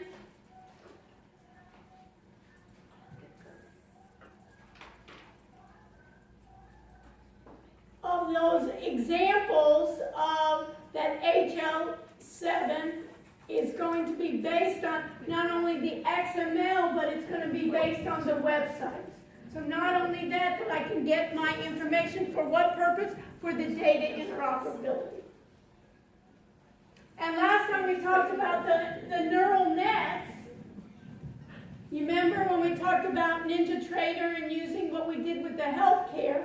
And this is, Stephen, what we did is this is a great class, Stephen, just so you know. Just Dr. Hurst, this is just a fantastic class. And they like themselves too, okay? So what they did is they looked at a number of groups of healthcare stocks together for those sectors, and they tried to do a validation here. And I just wanted to share with you, you remember when we used the NinjaTrader, I wanted to share with you, let me just close this, is in my NinjaTrader, let me just show you something, and then we'll have Dr. Gerst share his wisdom with us, which I'm just super excited about. But when we're here with the NinjaTrader, what I'm going to do is I'm going to go to my connections, and I'm going to go to my end of day, and I have my end of day data, and what I just wanted to show you here is there's something called Strategy Analyzer. You remember that from last time? Who remembers that? That remember we could back test our strategies, and I'm going to just even use my sample MA crossover. But what I'm excited about, I'm going to do my day, just so you know, is before we back tested, meaning looking how our strategies would work and testing it back in time, there's something, you remember we optimized, we look forward, we forecast. There's something at the very bottom there, you see that, where it says AI generate. AI stands for what? Artificial intelligence. And basically what that artificial intelligence is they're using a genetic algorithm to test all the possibilities, and it's basically genetics, just like mutations, like biology, and they're checking all the possibilities. And let me just tell you how excited I am about this, is if I do AI generate, you remember how we did strategies that humans created? This one, it says, warning, the use of this feature is CPU intensive and can take considerable time. What this can do is this can take 73 indicators. You know, like we had the simple moving average? This can take 73 indicators and then take 25 different patterns, and it will create strategies on its own. So I don't need the human being. It will create strategies on their own and list in descending order what are the top strategies based on the group of, either I take one healthcare company or I take, you remember how we took the group of healthcare companies and look at those healthcare companies together. And it will base it, even after it takes those 73, it will base it on a series that I can give it on a series of types, not only of days, but it can say, hey, which days may be working, or which seasons may be working best, or which parts of the year am I trading. And all I have to do is once I set it up, I can then tell it which companies to do, or I can select my own instruments, right? You remember how I did my own medical industry? I can do my Dow 30, I can do the 30 healthcare stocks, or I can do one, right? And then at the end, all I need to do is run it. And it can take minutes, hours, and notice when as soon as I run it, look how many iterations it's going through. And it will come up with, based on whatever criteria I want, if I want to have the most profitable, it will tell me, and I give it a time period, let's say of a year, 6 months or whatever, it'll come up with the best strategies via the computer, via artificial intelligence. Using, in this case, it's experimental, using the genetic algorithm.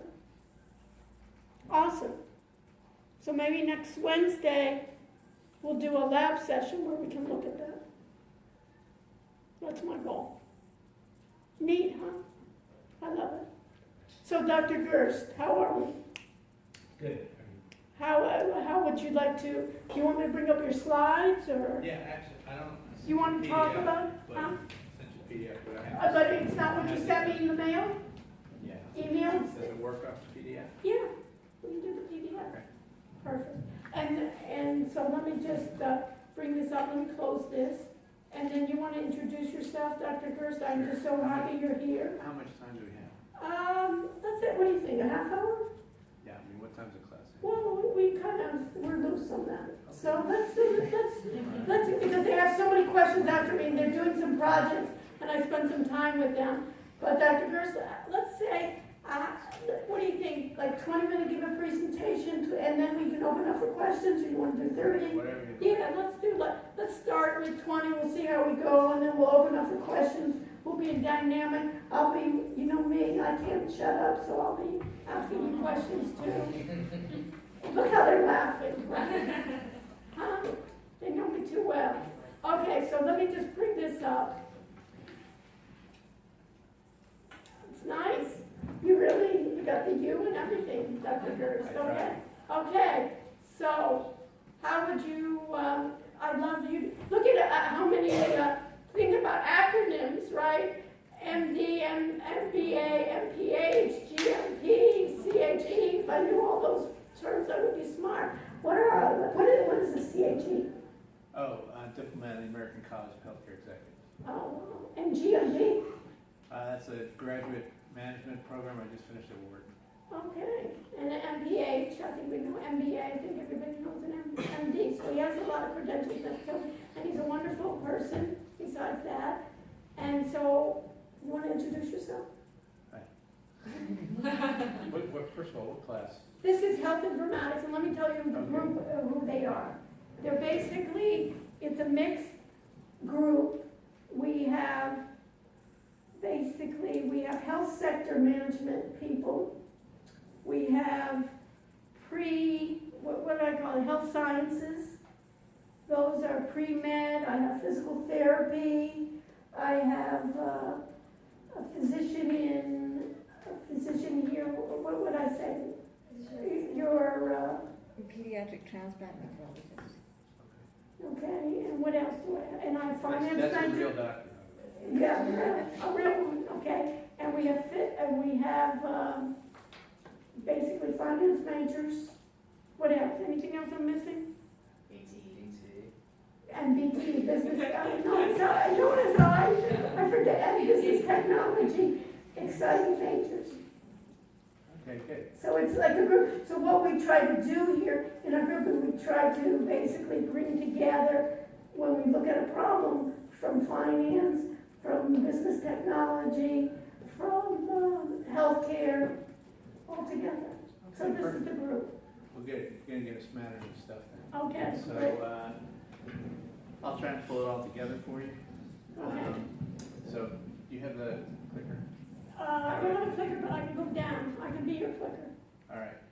Okay. So, let's just go back up for a second. Okay, I'll just tell you. yeah. All right, so I did my MD at Columbia, went there undergrad, and then cross-registered in business and law schools to create a healthcare degree for myself. I was early at that time, most people didn't do that. Now there's joint MD, MBA programs, but there weren't at that time. Wharton was the only one who had one, so but I did it at Columbia. But anyway, and then did a master's of public health there for health administration, did my master's thesis in China on their financing their health system, which I'll show you why that's important, because that's the tariff wars we're dealing with right now. I just finished at Wharton. I spent the last 3 years up there. I'm an Erickson Scholar up there. And what I do now is I own about 10 different companies. This one right here, Telemetrics, We just acquired a company, Remote Patient Monitoring, so I'm gonna talk about that, and United just 2 hours ago just acquired our competition. So, you're all familiar with United Healthcare. So, this space is heating up pretty fast, and this is the future of medicine. So I'm gonna tell you about what to look at as a group. Naha Health is the company we just formed. I'm CEO, co-CEO with the medical director from Epic. For those of you guys know Epic and Cerner. The medical director from Cerner is also part of our group, and the medical director from Teladoc is also part of our group. So we have this all together. This is a hedge fund that we started out of the University of Miami, based in the Caymans. It's a we have the entire pipeline of drugs from the University of Miami, 72 drugs. Most people don't know this, but your tuition is not what funds this place. It's tech transfer. So we pay 10% to the University of Miami on drugs that we develop. So we have 72 different drugs that we pulled up, and we formed a company to do this with I formed it with a partner who's from Amgen, Genentech, Roche, etc. And we started about 5 years ago. We've got 2 drugs. One will stop end-stage renal disease, hence diabetes, and the other one is an anti-inflammatory, comes out of the Bonacati Institute. And so we just raised $7 million to start that one and get into pre-IND phase, and then my firm, and then Johnson & Johnson just gave us all this research. We put them on our board, and 25 years of research. Goldman came in, valued these drugs at about $23 billion, so they could be blockbusters when we get there. We raised another $10 million to get into the next stage. Well, I'm also doing investment banking out of New York, so I'm a licensed investment banker in the healthcare space. We did that, and now we're doing a $20 million round right now, closing in about 2 weeks. And then Bank of America is coming in to do a $60 million round and take us public for $450 million to $1 billion. So all that money, 10% of the sales and everything, end up back sometimes, with what we're doing. And what does this group do? So Naha, that is a company where we bought the Remote Patient Monitoring group that I'll talk about, Okay. which was our competition was just purchased by United. So, and I also teach, thanks to Sarah, she's been my mentor here, she's terrific. But we started this about 5, 6 years ago, I think, with the medical director from Intel, who's a friend of Sarah's, and he brought us in here and with the medical director from Epic, and Sarah said, why don't you teach? And so I said, okay, so she got me a position over at the Health Sciences Center, so I've been teaching for the last 4 years. Online, right? Online. So that's a picture from our Yeah. online teaching. Good. All right, next. So Okay. I'm going to give you a quick overview. Yeah, You all probably know this, so I'm going to walk through this really quickly. The problem that we have, obviously, is we're soaring. We're going from 3.7 to $6 trillion in the next 7 years, the biggest industry in the world. Anybody know what the national defense budget was last year? 3%? The national defense budget. Oh, with the entire thing? I was Yeah. thinking percentage of GDP. I don't know the actual number. National defense budget was about $700 billion. Medicare alone is more than the national defense budget. So it's by far the largest industry in the world. National defense is number 2, and Medicaid is about to surpass it. That's how big this industry is. Next slide. So when you start looking at some of the numbers, break it down, you can see where Medicare is. So if the national defense budget is 700, 800 billion, and you're looking at going to 1.3 trillion in the next 6 years just in Medicare because of the aging population. Medicaid will be about $1 billion. CHIP programs, it's children. Private insurance is 1.8 billion. Employer-sponsored insurance, 1.5 trillion. You can see how big this thing is. Plenty of career opportunities. Huge career. I just hired one of my students, as a matter of fact. You all know it's about 17 to 20% of the GDP, outpaces everything else. So if you look at the market, as healthcare costs go, so does the GDP, because it's 1/5 of the GDP. So when you look at the stock market, you'll see the FANG stocks, obviously, wherever they move, the market moves. Wherever healthcare moves, that's where the rest of the country's moving. It's such a big component. If you look at us, you've seen all this compared to other, you're very familiar with all that. Okay, we're way above everybody. Why? We've got a third-party payer system. I worked in Singapore. I was head of medical tourism for them and for Asia. They're a cash-based system, totally different, okay? Much lower cost. So it's our third-party payer system and our Medicare that the MBA's got involved, the MHA's got involved, everybody got involved, and everybody figured out how to game the system, and so as soon as you have Medicare, boom, it goes straight up. So that's your market, okay, that you're going after going forward, because where there's money, you should be. Okay? Now, where is the money? So everybody talks about Fitbits and Garmin, right? Stuff like that. It's only 3% of the market. The biggest piece right here is chronic care management. So that's what we're going to talk about, and that's where remote patient monitoring fits in. And the other big chunk is inpatient hospital, the really sick people. Next. Okay, this thing is going $46 trillion. Our entire economy is 14 to 16 trillion, right? Healthcare alone over the next, however many years, 20 years, we're right in the middle of this right now in trillions. Diabetes, 1.7 trillion, chronic respiratory diseases from smoking, 4 trillion, cancer, 8 trillion, cardiovascular. You can see all this stuff. 117 million people out of 300 million people with diabetes, a third of the country. Huge opportunities there. Chronic conditions, 3 out of every $4, 75% of your healthcare dollars spent on managing chronic conditions. Okay, and there's a list of these things, about 27 of them. Diabetes, CHF, etc. And a lot of people have more than one. You get to 35% of people have 5 or more chronic conditions. I'm sure you deal with this in your work all the time, right? So chronic care management is where it's at. 71. This was 71%. So 71 to 75%. Some estimates are 83%. Next. All right. Where's the breakdown? Inpatient hospital. You got to keep it out of there. We put together a Vista Health plan, sold it to Coventry, made about $700 million on that, sold that to Aetna for $5.9 billion. Okay, where's the money? The money is in the inpatient side. All right, and so we ran all these numbers, and we're pretty familiar with how this breaks down. But on the next slide, the goal here now is to reduce costs. Problem is, when we put together Vista and Aetna, Coventry and all that, that's a very regulated entity. You've got to do all your actuarial numbers on all your experience the year before, submit it to the Department of Insurance for approval, before you can even get things out into open enrollment season, which is right now, it's starting in September. So you're a year back in your data, but it's highly regulated. Hospitals, how often can a hospital raise their charges? I would think all the time. Anytime. They're unregulated, completely unregulated. You can raise it. And You can say who even knows what their charges are? it's all rack rate. It's like hospital. It's like a hotel on Priceline. You know, they know how much they're discounting the Priceline, so they raise their rack rate and say it's just 50% But off. when I go to a hotel, Dr. Gross, I know what I'm gonna pay, even that night, you know, where I can go for what's the hotel tonight. When I go to a hospital, I don't know what the price Nobody is. knows. They don't post them and they change them all the time. They're trying to get transparency, but it's meaningless. Yeah, Okay? completely. It's totally meaningless.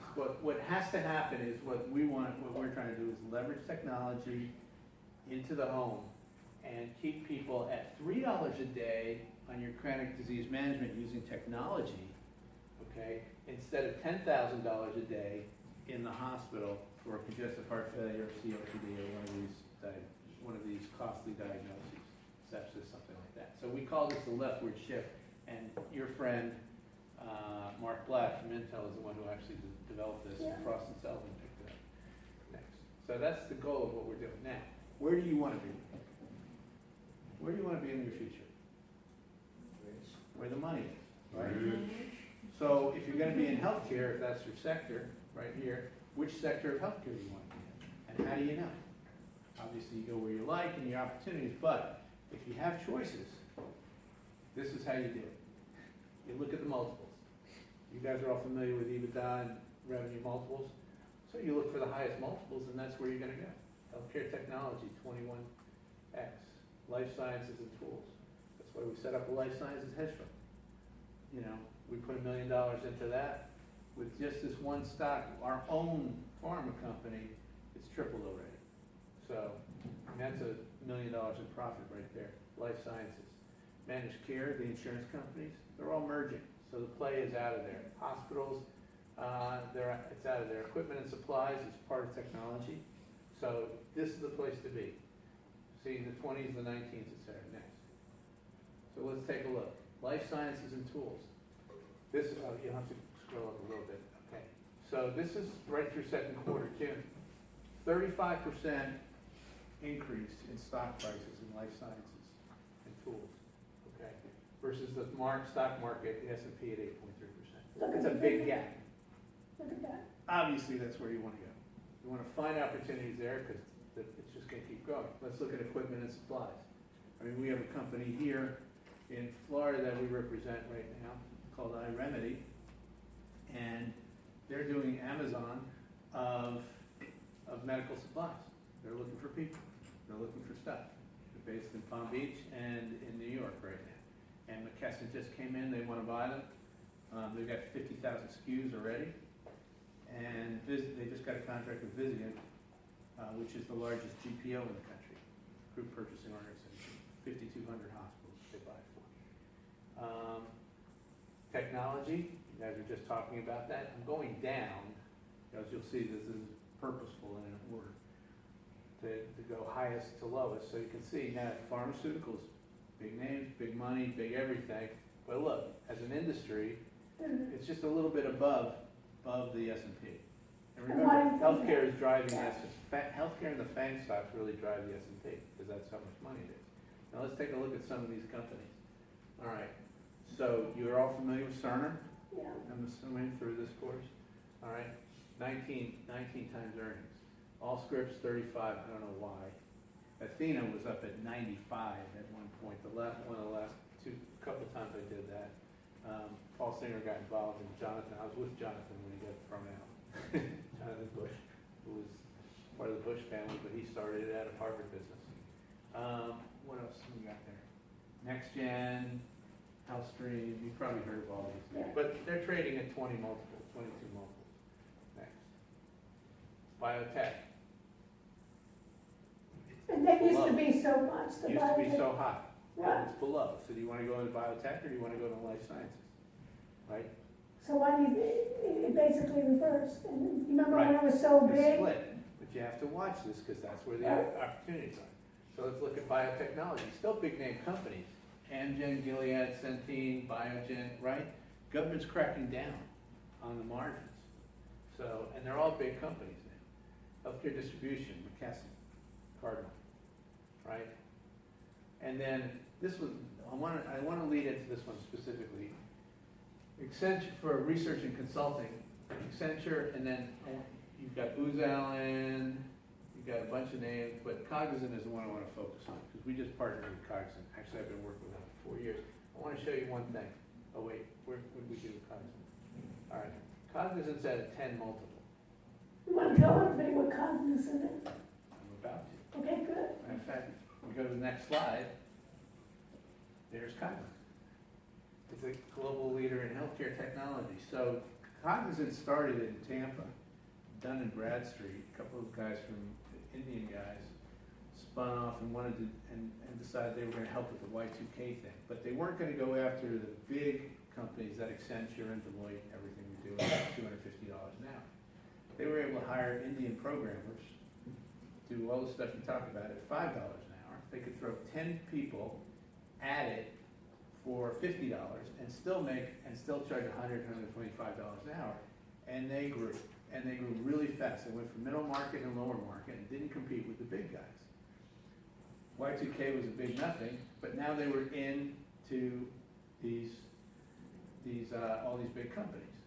So They had their foot in the door. they had their foot in the door, and they have a very interesting model. Okay, they have one team that goes in and sells, and the other team that goes in and implements and cross sells and upsells. So they've got the scouts, and then they've got the Indians, that are out there, and it's worked very, very well for them to the point that in 20 years they've grown from 2 people to 288,000 people to become a Fortune 200, right? 16 billion in revenues, market cap of 34 billion, 50,000 employees just in the U.S. AI, they've been buying companies right and left. There's Forbes, top of the Forbes list. And just, if you just see some of their client base, 400 payers now run on their systems. 40% of all financial transactions in the country run on their systems. And you've never heard of them. That's what I'm saying, that no one's ever If you heard watch of. the financial channels, you'll see a commercial every now and then. 100 health systems, 300,000 providers. There's only about 600,000 active providers. They've got mostly half of them. Pharma companies, 50 government organizations, 5 out of the 6 top pharmaceutical benefit management companies won all these awards. Next. They've bought all these companies just in the last 5 years. Okay, that's why I'm working with them. You can see their vision. Now they're trying to integrate them, but artificial intelligence, you were just talking about that. Sentient, they bought that. They've got 100 people in that, so I'm trying to work with them. Now there are companies, there are divisions that need work, so they try and cross-sell into each other. Next. The issue though is they're at a 10 multiple when everybody else is at 20 in the healthcare industry, and they're looked at as consultants and IT professionals instead of a healthcare company. They look at themselves as a healthcare company because they're the third largest health IT company in the country behind Optum and Cerner, right? They have no medical expertise. That's why they've come to us to consult with them. So if you pull that one down for a second, no, this one. So what are we doing? We're working on this. These are SaaS-based companies. And you saw that Cognizant's trading at 10 times earnings. So SaaS meaning software as a service. Right. So they're trading at 10 times earnings. Other healthcare companies and IT and health technology companies trading at 20, so they're half the margin. They've had some activist investors. Same guy who threw out Jonathan Bush went into Cognizant and threw out their management team too. They've got a whole new management team now out of London from HP. So you're putting them with Zoom and some other. So if you look at these multiples, the median is 35. Now 10 to 20, 35. How are you going to increase Cognizant's market value? Next. What are we working on? Medical management as a service. Rather than software as a service, medical management. And it's all That's right. software. It's all software with a little bit of hardware. So we're providing all this stuff. The telemedicine, remote patient monitoring, device kits, connectivity, et cetera. And They this is provide everything else. And this is the group that you're working with from Cerner or from Epic? We're doing the remote patient monitoring piece. Telemedicine, I just got off the phone with Teladoc, but we'll. Okay, you put together this part. Right, we put together that part for them, and then we're working with Microsoft on this, and we've also cut deals with Samsung, so we're Samsung partners now. Next, just give you an idea of what's going on. Now, why do you want to do that? Because this is the hot space, all right? So basically what you're saying, Dr. Gerst, is you want to keep the patients away from the hospital and get home care, which will be more advantageous and less expensive. You're leveraging technology into the home. What we're doing, now if we do this right, and Lanier is doing this right now. As a matter of fact, I saw 4 or 5 years ago, we just bought this company from ADT, but ADT had hired us as consultants, and they sent me down to Lanier to look at the new smart homes. Lennar, you mean Lennar, right? Largest home builder in the You know the country right Lennar real estate where they're setting up now smart homes. They're thinking about having built-in Wi-Fi, Right, it's all got it. I was in them 4 years ago, and 4 years ago, I saw the Amazon, Ring, Whole Foods merger because they were doing it. As you came into your millennial house for $200,000 to $400,000, completely smart, Ring keyless entry. You walk in, Amazon takes over and says, Sarah, I'm so glad you're home. I hope your class went well tonight with Dr. Gerst teaching. Okay, by the way, I checked your refrigerator. You need eggs, milk, this and that. But don't worry, we've already ordered it through Whole Foods, and it'll be all secure in Ring. And did you see now Whole Foods, everybody see that? Where they're now even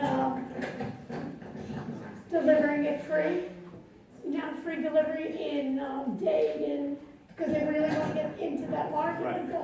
One thing they didn't have, which is why they called me in, and they had all Disney designers that they hired, was as you walk in, there's a Samsung 9 interactive TV that's got a frame on it, looks like an artwork, okay? And you can say Alexa, put on my Picasso, or put on my Moroz, or put on my Teretkovich, you know, whatever, and your art goes up. Or it's a TV. What they hadn't done yet was, Alexa, Johnny's not feeling well. It's midnight, and I don't know if I can take him to school tonight. Can you get my doctor on the line?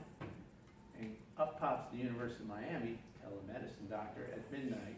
If we put the equipment in the home, we can say, all right, give me your infrared temperature from your wireless thermometer, okay? And let me see the temperature. All right, let me I check your can do blood all pressure. this remote patient monitoring. You bypass the physician's office. So basically, what did Amazon do? They disintermediated the middleman, the big box. What can we do? Disintermediate the physician's office, the primary care office, turning them into telemedicine providers. So you have 24/7 appointments, coverage, and once you have that data flowing into the hospital, that patient is owned by that hospital, it's owned by that EMR, and then you have all the data, so you can do artificial intelligence, you can do genetics, you can do epigenetics, epigenomics, proteomics, and you can sell advertising and equipment. Okay? That's the setup. That's where it's going. Now, it's taking a long time to get there because our little company actually controls Epic and Cerner. We're the only ones with those. So there's big companies in it. Livongo just went public. The former CEO of Cerner, or Zane Burke, he went to Livongo with the former chairman of Hallscrim. And they just went public, raised $355 million. So they're getting into this space too, started with diabetes. But you can see where this is going. Remote patient monitoring, telehealth, behavioral modification. That's all telemedicine. So what we have right now is we have a hub that, depending on the diagnosis, we give you the equipment, whether it's glucose monitor, blood pressure monitor, weight scale, whatever, depending on what you need, and it automatically transmits with Bluetooth 300-foot level, class 1, to a transceiver, which goes through AT&T and Verizon lines up to our AWS cloud, and we put it directly into the Epic or Cerner system in real time. Nobody else does that. Okay. Our competitor's close, but United just paid a boatload of money. You can do it on your cell phone, transmit to your cell phone or tablet. So, and we have it so you can order it electronically by the doctor and the hospital daily, where the hospital can do bulk orders for every patient being discharged with a certain diagnosis, gets a kit automatically sent to their house, set up with that patient with no PHI. All right? It's just by serial number. Next. And then we build the ecosystem around it. Keep going. Now, just scroll back. No. Right. So if you just get this, you'll see all the different users. So this came out of ADT, where we were also doing geofencing, video for falls, slips and falls and everything, full security, and the blood glucose. And this is where they were going. They have 10 million homes. Unfortunately, right after we signed our contract, and they gave us a $100 million contract in 10 years, Apollo Global Management, you might have heard of them, they're one of the largest private equity firms, bought ADT in a leveraged buyout and said, no, we don't want to be in the healthcare business. We just want to flip, we want to roll up and flip security companies. Big mistake, okay? Their stock dumped they tried to go out at 18, they only got 12, they didn't stay in the healthcare business, they dumped to 4, okay? Every time I've been in a company that has changed strategies away from healthcare, the stock goes down and never recovers, and that's what's happened. So you're gonna, so let me just get this correct. This has always been the connected home. So you're gonna be the integrator of this? Yeah. So how are you gonna work with, think about the Googles, the Amazons, Microsoft, they're in this space too, right? So how do you prevent, like I look at this blood pressure and this weight, how do you prevent, like it's gonna be obsolete, So, this equipment? I'm going to show you. Everybody understand my question? So it's basically, that technology moves so quickly that, Yeah, so I'm going to show you what was. Okay. I mean, you can't go without the equipment. You do a pulse ox, you got to put something on your finger. To do a weight scale, you have to do CHF. You have to stand on the scale. I mean, there's no other way around it to measure your weight at this point. Glucometer, obviously, there are different mechanisms, Dexcom, there's some continuous monitoring. But all we're doing is transmitting data. We're just giving them equipment, whatever that could be, and we'll just keep upgrading equipment. And So we you're want in it the in data system. business, what do you? We're say? moving data. That's it. Data. We're moving the data. We're moving packets data. Verizon actually got into this, and they spent $800 million putting it together, and we were gonna have stores, Verizon's health stores and stuff like that, and then they decided, we don't wanna be in the healthcare business, we just wanna move data. We're sending packets of data, and that's all we care about, that's all we wanna do. So, you can see all the different users, you can see how many opportunities are just in this ecosystem. Okay, next.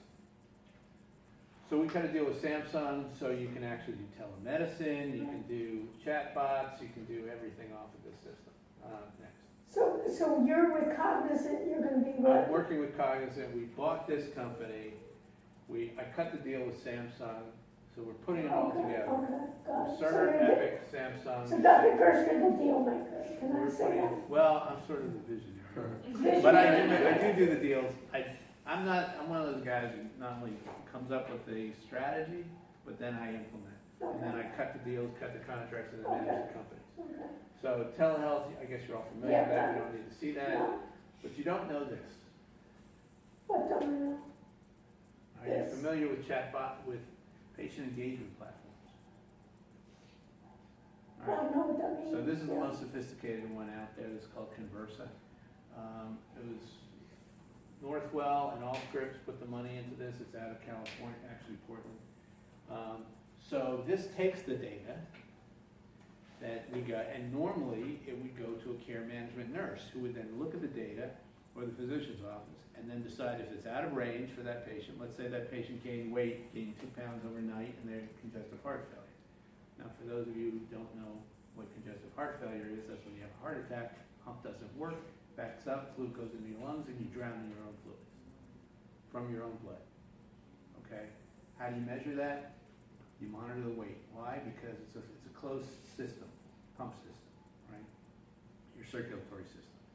And if you eat salt, or if you do certain things like that, you retain weight, that's gonna put more pressure on the pump, and it's gonna back up, and you're gonna gain weight, and you're gonna drown. All right, so those are the $10,000 a day cases you wanna stop. So what this does is, you stand on the weight scale, it comes up, say 2 pounds gained, boom. It should flag a nurse, but we have electronics now. We have technology we can leverage straight to say, hi, you left the hospital with breathing problem. What did this say? Your breathing score was such and such. How are you feeling today? What can I do? Immediate contact with the patient by text, cell phone, tablet, etc. Leverages the nurses. So it's all about leveraging technology to make things better, faster, and cheaper. And that's the key to the whole thing. Better, faster, cheaper. Right, so this is all examples of this kind of thing. Here, this one, excellent, your recent weight record. I should have given you the PDF on this because these things all move. Yeah, okay. I can give you the PDF, but next. So we're working with them. This is what's happening, these are different things. Okay, and what are the results? Results say congestive heart failure with the remote patient monitoring. 45, this is on 15 million patient records that we have, 9 million readings a So you're year. getting fewer events? 45% fewer admissions. That's a lot of money.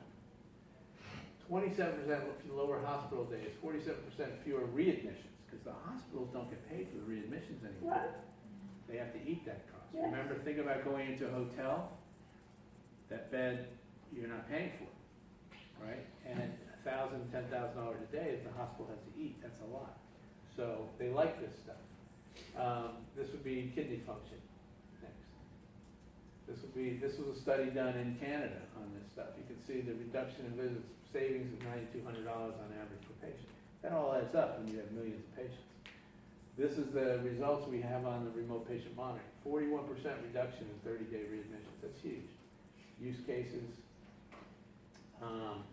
Now, driver, key driver. That's why United just bought this company tonight. How can we get reimbursed? As of January 1, there are new codes for reimbursement. You can get up to $144 per patient per month for people with chronic illnesses. Well, before you could not. Monitor them.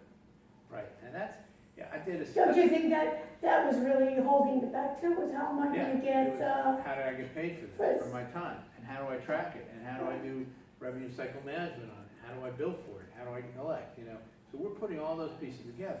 And that's, now, it's at $144 per patient per month, doesn't sound like a lot. But if you're a 400 physician group like Adventist Health has a captive group up in Orlando, and they've got, the average has 5,000 patients per patient, per physician, of which 2,000 to 3,000 are Medicare, and you're getting $144 a month to monitor these people electronically, it's $500 million in new money. $500 million. so this is all That's not around sneeze. care management. Right. And doing the care Remote management, patient technically, monitoring, how it affects the whole thing. so I can say doing outside the hospital. Right. So, and then what we're doing with Cognizant is we're building digital twins. Okay, are you familiar with digital twins? No. All right, E&Y is doing that too. This is a form of artificial intelligence where it's predictive analytics. It's just like you'll see on the next slide. It's like hurricane. It's like when the weather people predict a hurricane and where the path is going, we can do that for you epigenomically, genomically, et cetera. Once we have the data, we can tell you, we can model you electronically. We can make another Sarah over here and say, Sarah, if you took these nutrigenomics, nutraceuticals, or if you did this and that, this is what you look like. So it's designed this regression equation based on past data. So this is what we've done in the class. Remember, we were doing the regression analysis. We were doing something, we just didn't call it twin. Right. Okay. So basically, we're creating a digital front door for the virtual hospital. And this is where it's going. This is what Cognizant's doing. We're their consultants. We're working on it. So we're trying to build all this stuff out. So this is, I would like to have you back. So this is a new group that you're working with, a new company that you're working with. Yeah. Since the last time I've seen. Yeah. With Cognizant. And Brett, Dr. Phillingstead and I are co-CEOs. Okay.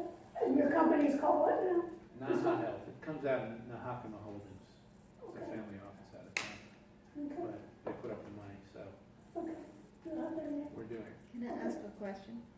Because I've encountered the issue too. Oftentimes, many patients, especially if they're of lower socioeconomic status, don't even have an internet connection. Right. And how do you deal with that? Very good. So Or their internet connections. it's not what we fast. call, it's what's now known as social determinants of health. Okay, when you identify these patients, and there is a company called BlackRock, there's one, it's out of Philly, some Wharton guys that I know that they bought into the Homeland Security system and DoD defense system to identify persons of interest. And they reprogrammed it for find Medicaid patients and people who can cost the system money through facial recognition. And they identify them and they track them. They're piloting with Centene in Philadelphia and with Jefferson. And once you can identify these people, they give them a cell phone to be able to do this. And what we're working on with Samsung is the new LTE watch. The LTE watch can serve as a hub and will also have fall detection in it. So really it wouldn't pay even hospitals to give them internet connection, even high-speed internet connection. Think about 5G, right? Right. It pays to even give that to them free, and the amount of money that you can save on the other end. So I see it as when you go home with your packet, go home with either with an AT&T or a Comcast subscription. Yeah. So in Cook County, for example, in Chicago is a great example. Their safety net hospital, just like Jackson is here, they have 1 million patients, diabetic patients, that they're responsible for, cost-wise. Most of them are homeless. How do they reach them? Right? We have the account. How do you give them a hub when they're living on the street and they need to plug it in? So we have to give them a watch, or we give them a cell phone, right? That's social determinants of health. Same thing, the 8 counties, very similar. So, I'm trying to work with Dr. Sal and the Jackson folks here. We're working with Memorial right now to come up with very new technology. Can't talk about it right now, but we're working on that, so they partnered with us. You'll have to come back and tell us about the new technology. Yeah. Okay, any other questions? So where do you think the next steps are? Let me just even ask you before you go to the next step, what are your challenges? What's holding you back? Right now, What are the well, barriers? money and time. I mean, we have all the big players. It's trying to, it's creating interoperability, which is what we're doing through Memorial, through their Epic system. So we can pull records on any patient in the entire country. And who's resisting this? Nobody, it's just a matter of time. Hospitals are very, very slow to make changes and very slow to adopt stuff. David and the University of Miami, I've been working on this for 5 years. Every time they say yes, the budget's not approved, or every time, it just doesn't happen. They're big organizations. They're moving a ship. Yeah, I mean, And you almost can see other people will take over. right, it's kind of interesting. I was on a flight, on a Delta flight once, in first class, sitting next to the new head of baggage for Delta. And I said, and at that time, Delta's baggage was not that great. But he said, my job is to fix it. And I said, well, how big are you guys? And at that time, it was the #1 airline in the country. He said, oh, we're $33 billion in revenue. Wow, $33 billion. That's amazing. Largest airline in the country. I'm sitting next to a guy. He said, yeah, we break even except for baggage. We'll make $2 billion in baggage. And then I got to thinking about it. I said, that's the largest airline in the world at the time, before other mergers. I said, that's 3 hospitals I deal with. There's 6,000 hospitals. That's how big these hospitals are. Getting people to move on this stuff, is very difficult. Now, Memorial has a very aggressive IT department. Matter of fact, I did a whole PSN, provider sponsor network, for the state. I used to work for Rick Scott, so I was president of HCA's, Columbia HCA under Rick. And so he put out to bid all the Medicaid stuff, and I was a consultant, and so we won it for Jackson, Memorial, and North Broward, right? Well, what did Forrest, who's now my partner and my CTO, he was CIO and senior vice president of Memorial. What did he do? He just hired everybody from Jackson. Oh, really? Forrest is with? It's So Memorial. Forrest is with And he you? picked the best guys, and it's like The Voice, he just picked the best guys and he put them on his team. So that's who we're working with right now, to make this happen. Okay. Any other questions? Well, wow, thank you so much for You're doing it. And so where your next steps is just when you have time to sleep. You have to take care of yourself. We don't want you to have to hook yourself up to all those monitors, and we'll have to do remote monitoring on you. Right. Okay, well, thank you very much. Can we share the slides with the class, or is this? Yeah. Okay. So we'll put it up on if anybody- Blackboard, and then the PowerPoint you have, the How much PDF. longer does your class go? We're wrapping up. All right, so, because if anybody wants my card or anything, Oh, yeah, sure. I can, Yeah, please. I'll send Thank it you over. very much. And are you hiring, Dr. Durst? I just hired one of my students from the health sciences Great, program. And she great. was fantastic. Okay, good. She So, just passed her capstone. She had A+ in every single class. okay, so you get to know the best of the best. So Well, we have some gems in this class too. So, anything else? We'll wrap up. I'll stay with you, helping you with your project. I need to work. Dr. Chandler too, with the project that we're doing. We're doing some of the things with, you know what's interesting, Dr. Durst, is we're also doing, Magically, is, we're doing, they want a lot of things with the healthcare and so forth. So we're setting up some proposals, trying to do with augmented reality, mixed reality. yeah, no, one of my friends did construction on the site. Yeah. Okay, so stay with me. If you have questions, everybody knows what we need to do. Let's finish up the mobile apps as well. And thank you for sharing.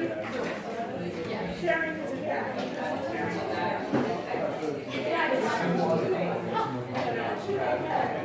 it's good, it's interesting.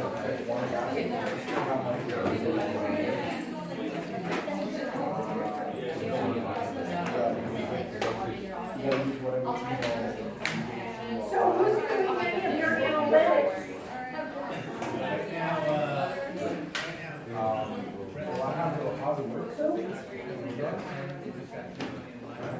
Excuse me, sorry.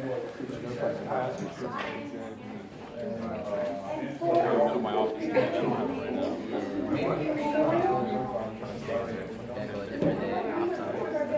Our office hours are right after this time. Yeah. Send them my regards. I don't know how to do it. Who has office hours? 9 to 10. Her office hours are from 9 to 10 p.m. after.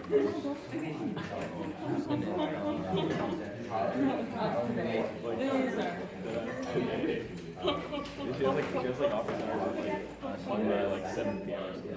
I'm gonna be working with you. Let's come hang out with me after, yeah.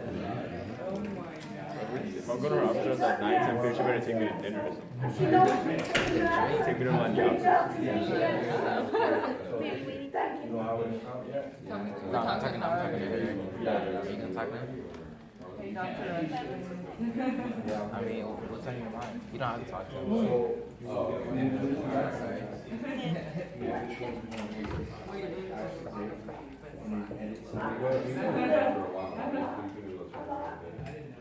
Yeah, we're gonna be Jordan. I heard of that. You know what I mean? It's coming down to, it's not even, I think, this is not the best project. So that's you gonna guys. be, So much.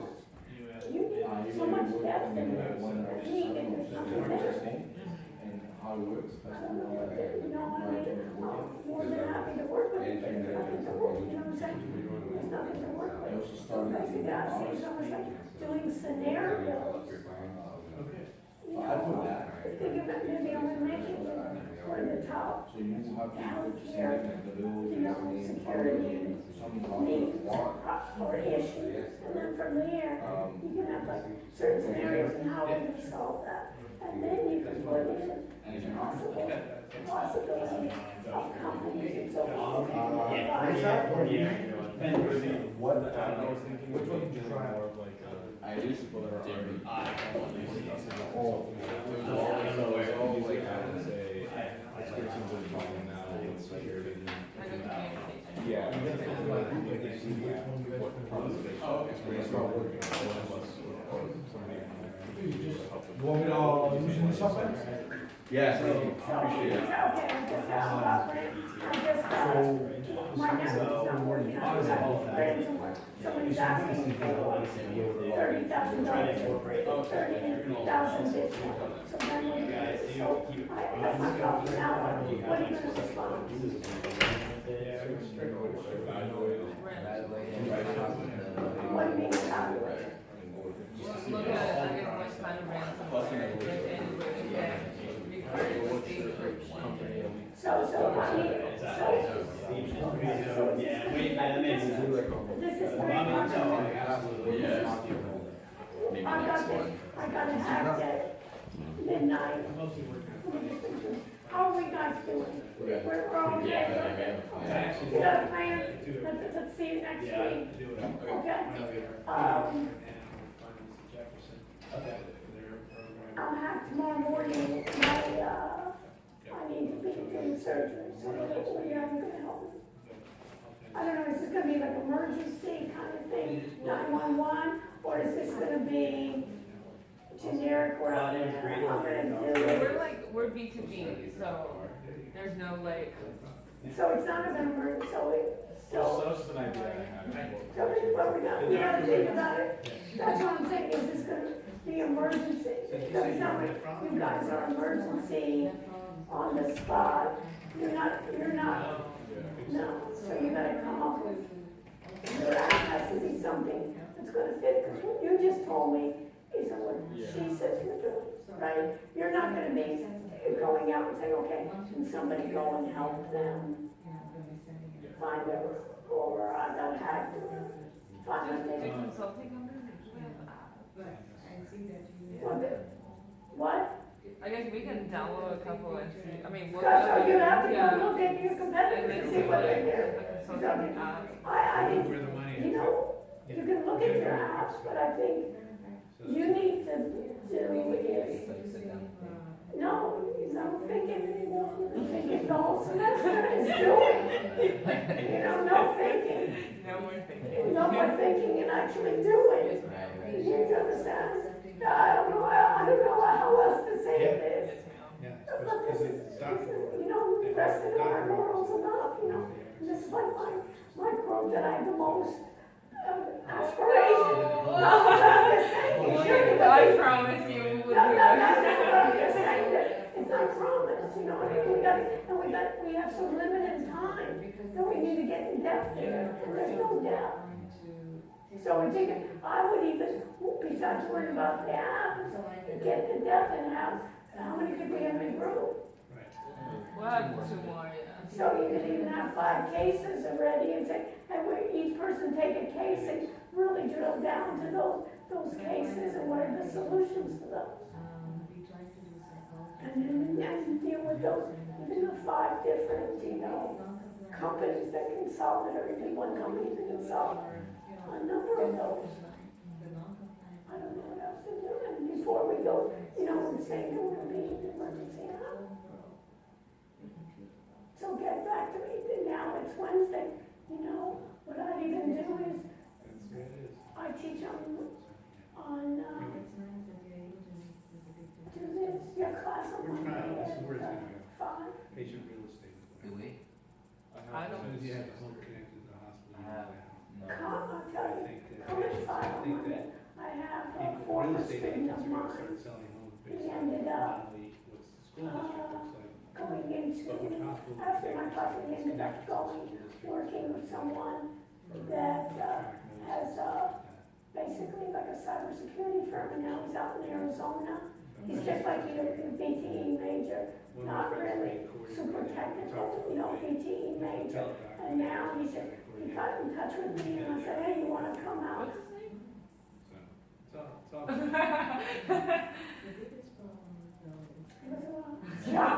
Jacques, he's Haitian. He's Haitian? He's Haitian, his name is Jacques. Yeah. And he you know, he wasn't even the best, and you know, he wasn't even the best student, but he was just, you know, ambitious and going through, and even worked through different companies and so forth. And now he's working in Arizona, and he said, they'll send, you know, and I didn't even know it was Arizona. And he says, because I met in passing, why don't you come as a success story, BTE major? And he said, oh, okay, I'm in Arizona, but I asked if I can come, they'll send me, you know. They sent him over here? So they're sending him here, so he's coming on Monday. Okay. And I told him what dates was coming on, Monday, we're also having IT So they've got this for whole Colgate artificial as intelligence kind of well. thing. So come on Monday, you can start They figuring exam, but all the this This class. class, is this exact class? This Okay. class at 5 o'clock. So you can meet those, plus I want to see what you got. Okay. Because Wednesday's next Wednesday's too late. I agree. You gotta get, you have to get that I can say, and that, not even me, it has nothing to do with me, that you can say, this is great. Mhm. It's You don't give me that, you know, 90%. Yeah. It's behind you. Who are we, you know? It's not a mayor meeting, it's just a basically we're grouped together. And there's nothing to do with it. So let's do that. Monday, you show me what you have, and then we're having those So two. every doctor's office would be, Just think of what you fit. Coral Gables IT, the head of IT, for Smart Cities, he's gonna show how he's doing data analytics for Coral Gables that I'm working with. And then this guy, who's a alumni of your program. I remember Jacques from Haiti, and he just like really had hard times, programming was not easy for him, you know what I mean? And he just kept on going step by step, and then, you know, started working with cybersecurity now, I'm telling you. And he wanted to share with I mean, you, I said, you're doing a demonstration, you have to we have demo, such I a don't big want to see any task squad. to do right That now. was one for us, who's gonna show vulnerability, okay? All I right. mean, See, I used to work. Monday.